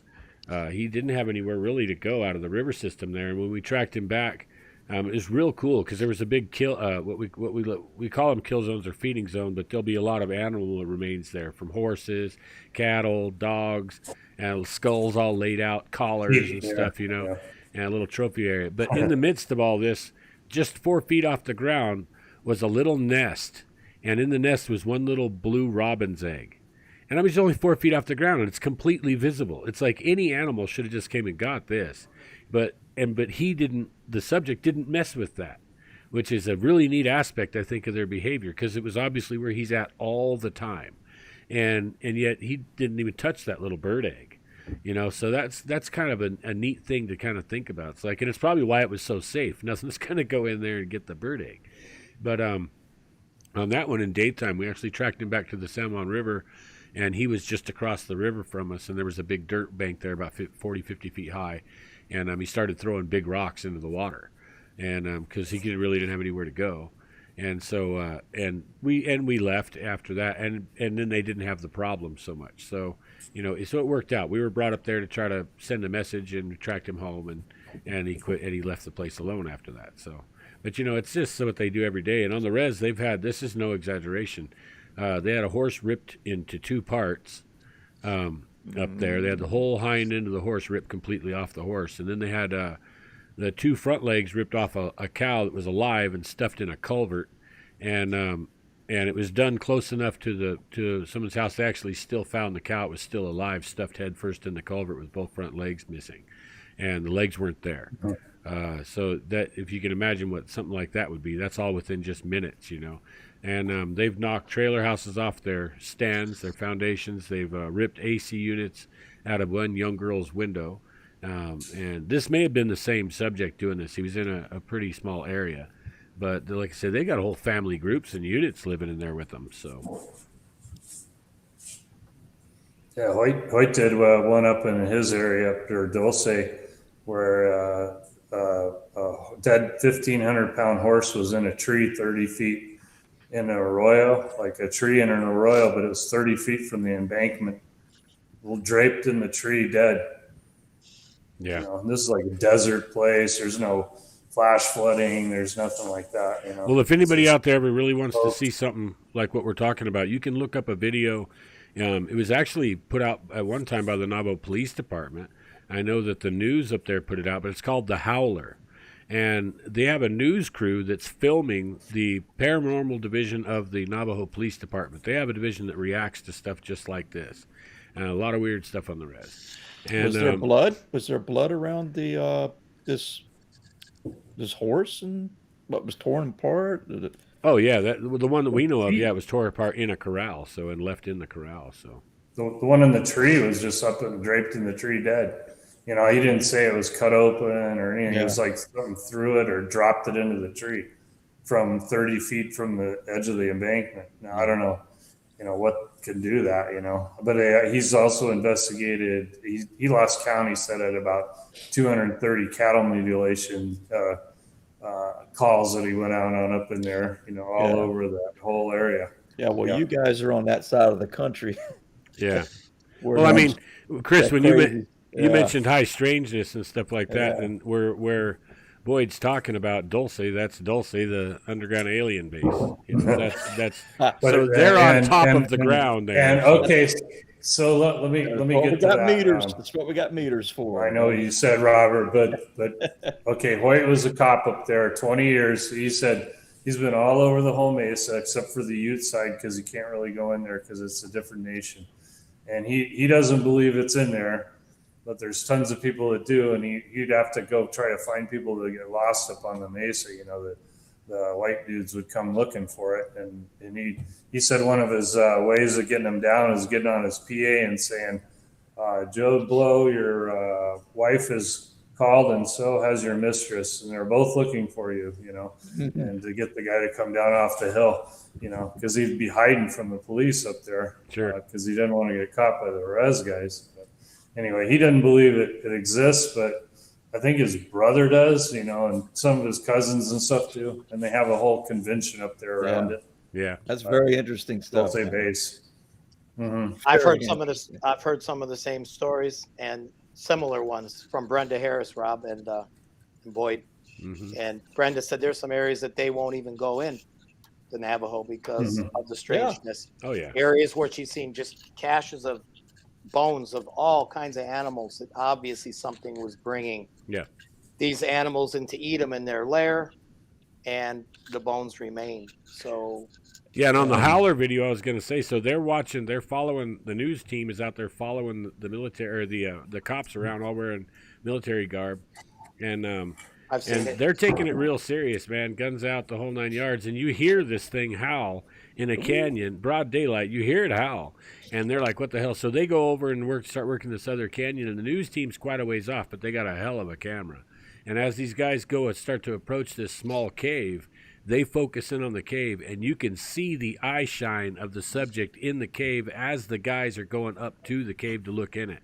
And the guy's got an AR with him, and he goes up the edge of the cave and looks over, and he just looks in there, and that's enough. And he comes down, and he tells them, man, you can fit a few people up in there. Like, there's room. They didn't crawl in that cave, and that subject was in there. The news team caught the eye shine of it in there at the time, all during the day, and the news crew caught the whole thing. The howls, the eye shine, looking at him, and I mean, this is midday, and it's like Boyd saying, this is desert mesa lands.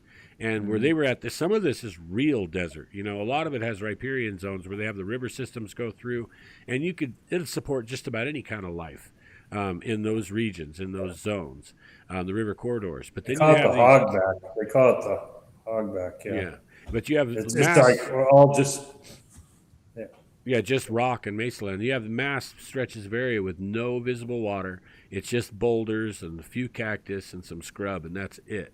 And they're in there. They're in there thick. I mean, it's surprising because when people think about New Mexico too, that's actually what they kind of envision. But of course, we go all the way to Alpine Glacier. We've got 13,000-foot peaks. We have tons of forested lands with lots of water and everything else in regions. And then we have cells of that are separated by 60 or 100 miles, where you have these independent cells that are thick like that. And then you have just broad open mesa lands and desert. And they occupy all of it.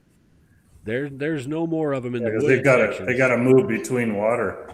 Right. They move between water and the food sources. Yeah, and even in the dry desert mesa lands, if there's water and food available, they're there. They don't need the trees. And the res too. They raid like trash. They eat the pet food. They go for the pets' water. They raid their gardens, their fruit trees, and all that. It's concentrated on where the people are. That's why those things are where the people are. Yeah, and everybody's sharing the same resource, so everybody's packing in around anything that looks like a good resource. And that's what that family had told us, I think, is what they were doing was coming and getting all the dog food and everything that was out. And so they left them pans of apples and pans of other stuff, so they'd leave all their crap alone. Because if not, then they go dig through all their stuff, bang on the house, steal the dog food. Yeah. Right. Boyd and Rob, you guys probably know that Brenda seems to be the go-to person when there's a problem on the res up there in Farmington in the Four Corners. Yeah. And she's told me many stories that people call her when they're having problems, and she tells them what to do. And that's not leave dog food out. Yep. Put big spotlights out, floodlights. Floodlights. These are the kind of things to keep these things away from coming up to their homes and smacking on the side of their homes and whatnot. But so, yeah.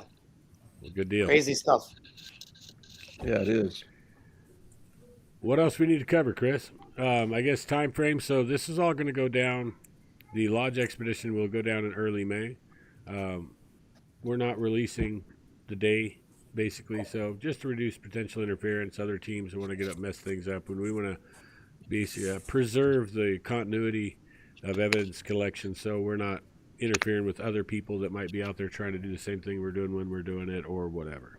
But like I said, this will be blasting out in early May, and we'll be keeping people updated before then on if there's any changes. And as we progress a little more, we'll probably, I would imagine, do one more of these before then, and go over a little more detail about egress and entry and what's going to occur actually on site. So. Yeah. Hey, if I could speak, hey Chris, is there any questions in the chat that some of your followers need answered? Oh, I haven't even. Yeah, I might zip down ours too. So I'm simulcasting this as well. So I've got some watchers too, and there's been some pretty decent questions. Yeah. If you know of any, Chris, why don't we can address a few. I think that's a great idea, actually. Yeah, I'll have to backtrack. I haven't really. I have a problem looking out the right side of my eye, so I can't keep up with the chat when there's this many people in there. Yeah, and I'm running our stuff for the StreamYard, and then as well as OBS Studio, and streaming out to there. So I can't really see my chat unless I pick up a phone or something. Yeah, Mike Morgan asked, what kind of numbers would we be up against if things go south? Too many. So what we're looking at, I mean, you're probably a minimum of 3 individuals, I would think. And then I can only assume that number could go up potentially dramatically. I don't know how many would be interacting in the structure that's up there in the area, but it's certainly not like something a single subject or single adult does. Yeah. I would assume 3 to 6, something like that. But like I said, it could be more. But some of the carry-ins we see are so big that a 12-footer is still not going to be able to carry the tree, let's say. So there's obvious cooperation in what they're doing in there. It's an obvious group effort. Now, how many would be in the group probably changes all the time as they come and go back to their family units and regain. So, we could easily be, if things go south, we could easily be looking at 6 or 8 individuals. Hey, Robert, there's a question in the chat that I was looking at earlier. Some of the guys wanted to know why we're not bringing white rifles in there, or are we bringing rifles in there? And I'll let you answer that since you're the team lead on this expedition. So, no, we are not carrying long guns in whatsoever. And the main reason for that is Okay, it's a double-fold thing. So a gun is a false sense of security when you're talking these type of creatures. And when you're talking in a situation where there's going to be more than one alpha or more than one older male that's got experience in cooperative hunting, things like that, you're not going to make it out. It just doesn't matter. Not when you got that many miles to go. And then they're not going to find anything of you, because in this range, they can easily take your remains and whatever you're holding and deposit it somewhere. No one will ever find it. In the cliff zones and things that are there, you'd never easily tuck stuff in there. No one would ever come across it in history. And so I hope that answers. But so I think what we're going to be taking instead is we'll have some handheld pieces that are not highly visible. And the reason for that is because, I mean, you can imagine if we're going into like say a tribe in the jungle somewhere, and like the old safari movies, and they roll in and say, well, where are they? You know, the greenhorn says, where are they? And they say, well, they're here. Oh, they're already here. Well, let's go see them. No. They'll come and see us when we're ready. Well, that's kind of the same situation. We have to go in with admiration and respect, not go in expecting a fight. We're going to lose the fight anyway. It doesn't matter at that point. So no long guns, nothing that's an apparent advertising a weapon, nothing like that, because that's not what we're there for. The weapons we carry are not for you guys. I mean, we want to really put that message out there. We all understand we're fodder, and in that sense, we not being egotistical and thinking we have, oh, if you come at me, I'll shoot you. Well, I already know that's not going to work, so we're not going to carry that air out there. But. Yeah. Yeah, there was one more question in the chat, and I don't mean to step on your toes here, Chris, but it's from a Bigfoot in Germany back home in Nevada. This is important. It says, Robert, do you have a donation site set up for those that want to support your expedition? And maybe you should talk about that a bit. Yeah, we do, and I'm sure Chris will give out the deal. So we have a GoFundMe set up right now. Crider Exploration runs a PayPal that you can go to PayPal.me/CriderX. You can also find it on our video feed on our channel if you haven't got it up on this one. So, but like I said, Chris set up a GoFundMe, or we did, just for the expedition itself, that all costs will go directly back into recouping some of what we're out on this deal. And as well, this is going to be how we rent the shuttle van and the stay and some of the supplies and things like that. So we do have a GoFundMe set up. I'm sure Chris will have that in the description. Like I said, KX also has a PayPal. And we also have Patreon for anyone who wants to support this work in the future. 100% of what goes in goes back out to get this work done, keep the lights on, and get you guys the disclosure to you. So those things are available. Now, I had one that said, where can we follow us and be found and stuff. So I want you to look into Discover Sasquatch. I want you to look on the Trail to Bigfoot. These are both YouTube sources. These guys are available on Facebook. We as well have a few sites on Facebook.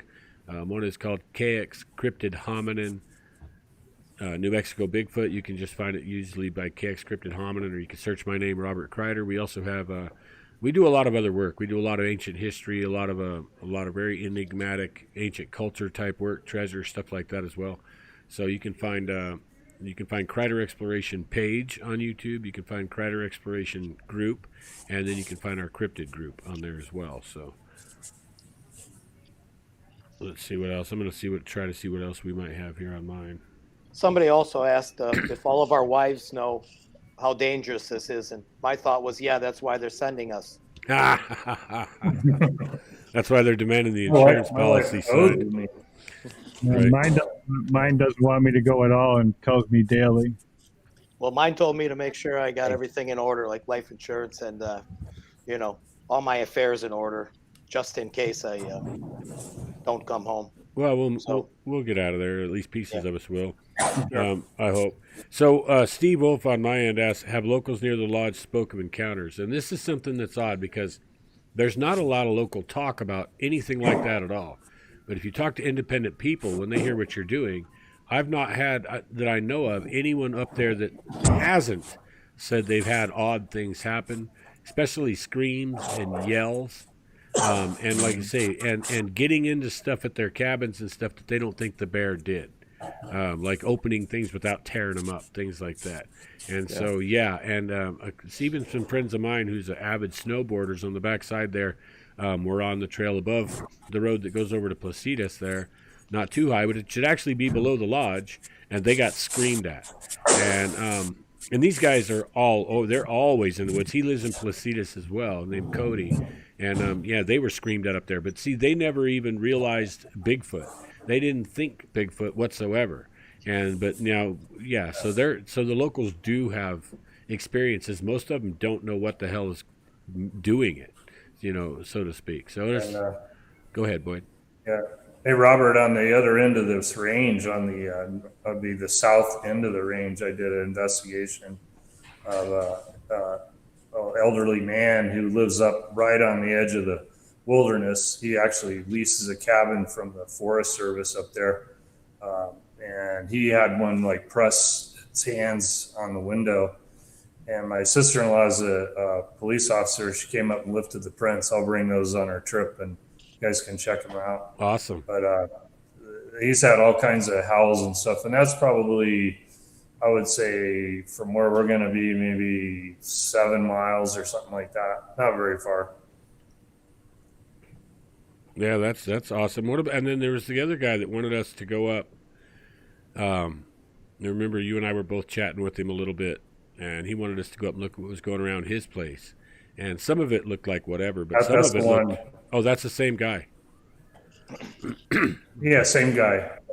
I mean, I went up there and he handed me a frozen bag of poop and said, "This is a Sasquatch poop." And I'm like, I looked at it like, I don't know, what we can do, but he's had howls and all kinds of stuff up there, And I brought it to your attention, but real quick too, the fingerprints and stuff, it's hard to say.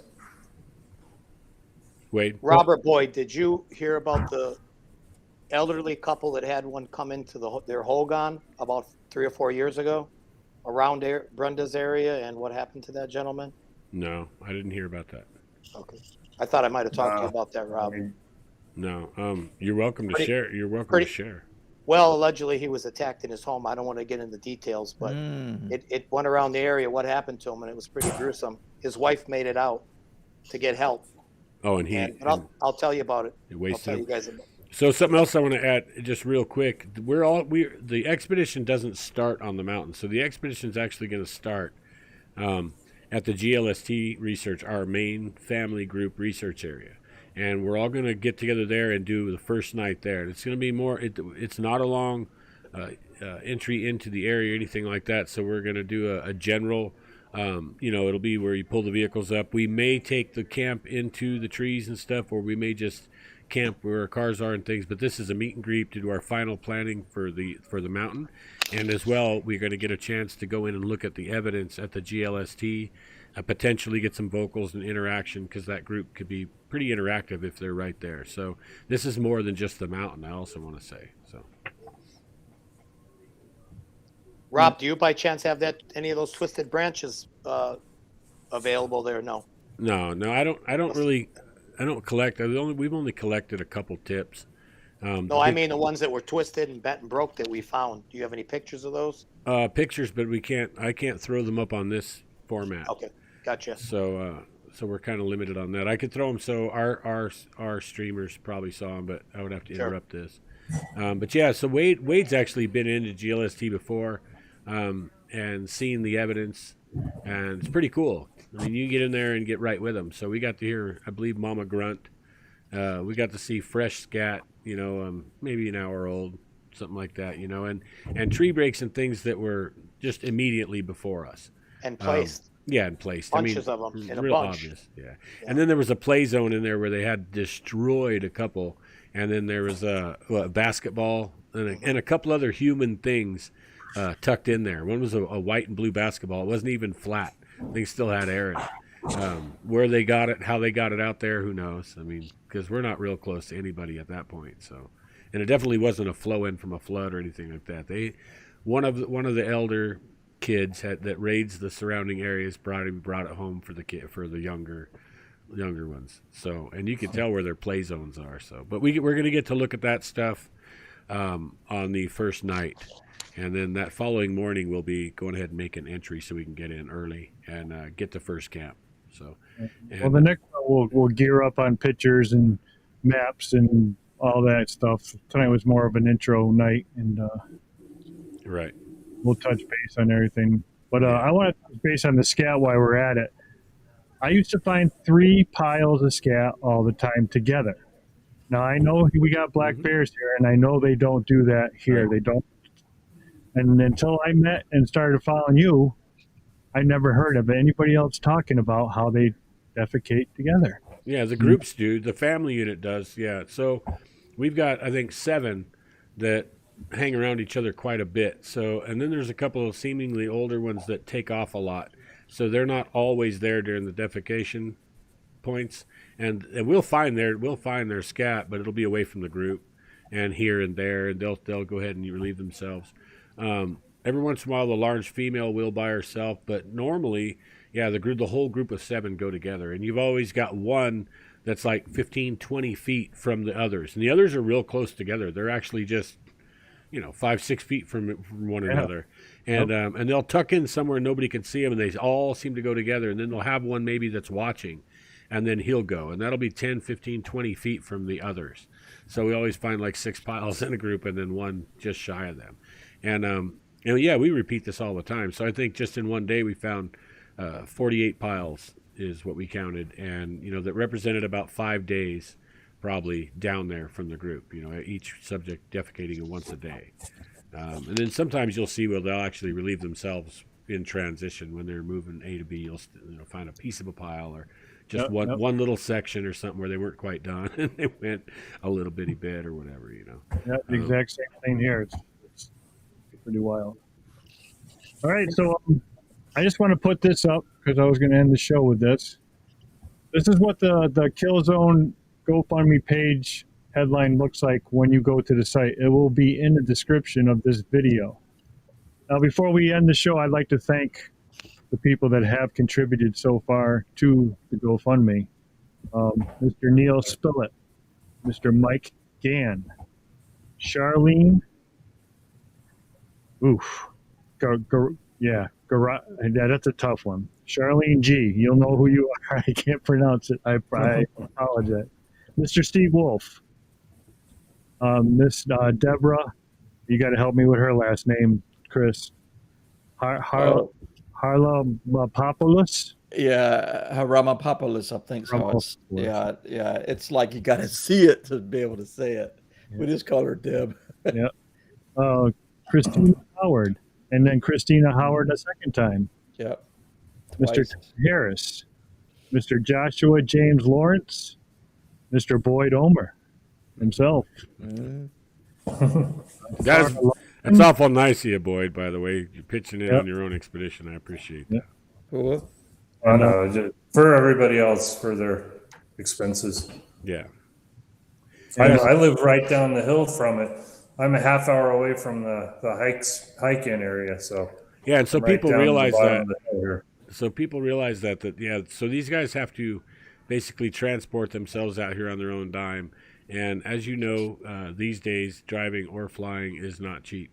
So that's what we're hoping to, after initial costs like the shuttle van and a little bit of supplies that's collective, then we're going to try to recoup everybody a share fare out of this to try to help cover their costs. I only have to go about 200 miles.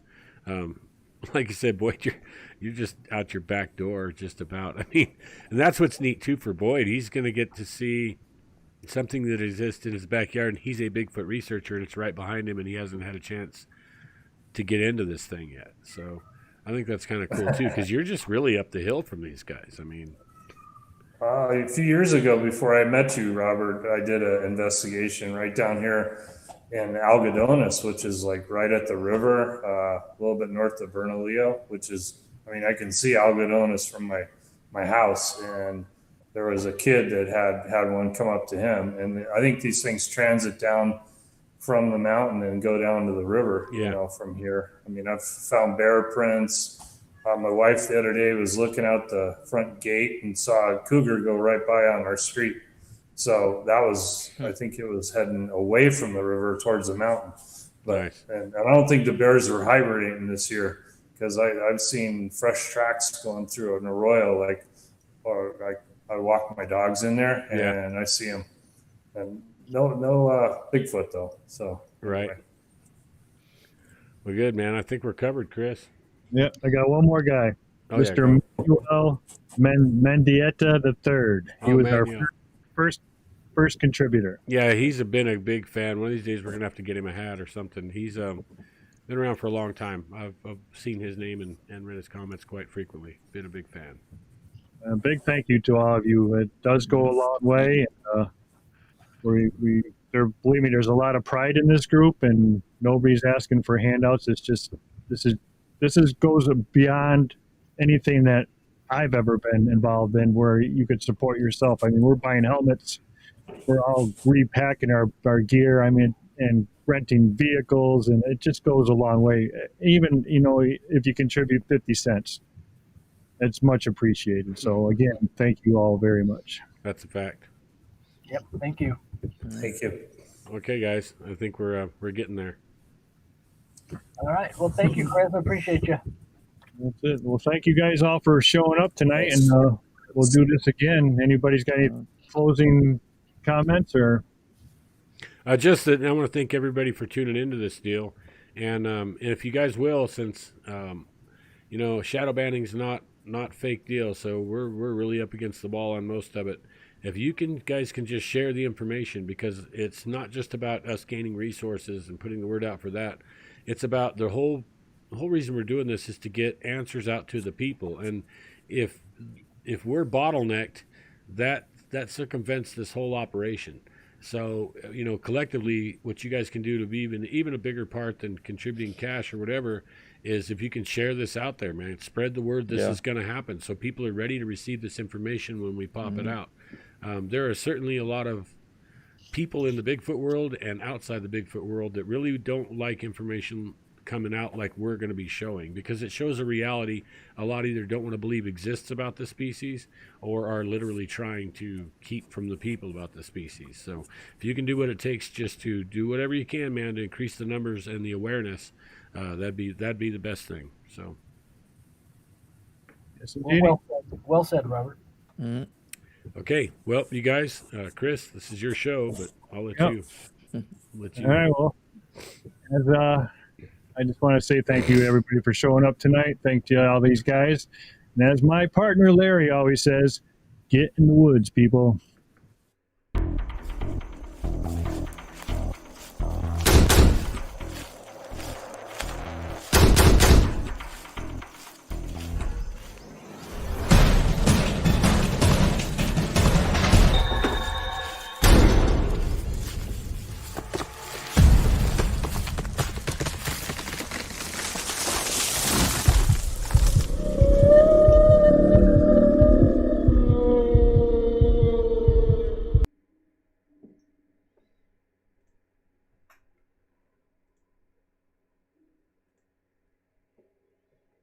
Okay, there we go. So I'm here now with you and with my own people here. And I'm going to toss back up our Heddle and Tighter page. So as my screen loads, we're really scrolling through a lot of things here. So I want to thank everybody for rolling in and hanging with us tonight on this live simulcast. Sometimes these go pretty sketchy. I hope sound and everything worked out for everybody this round. Hope the audio was complete.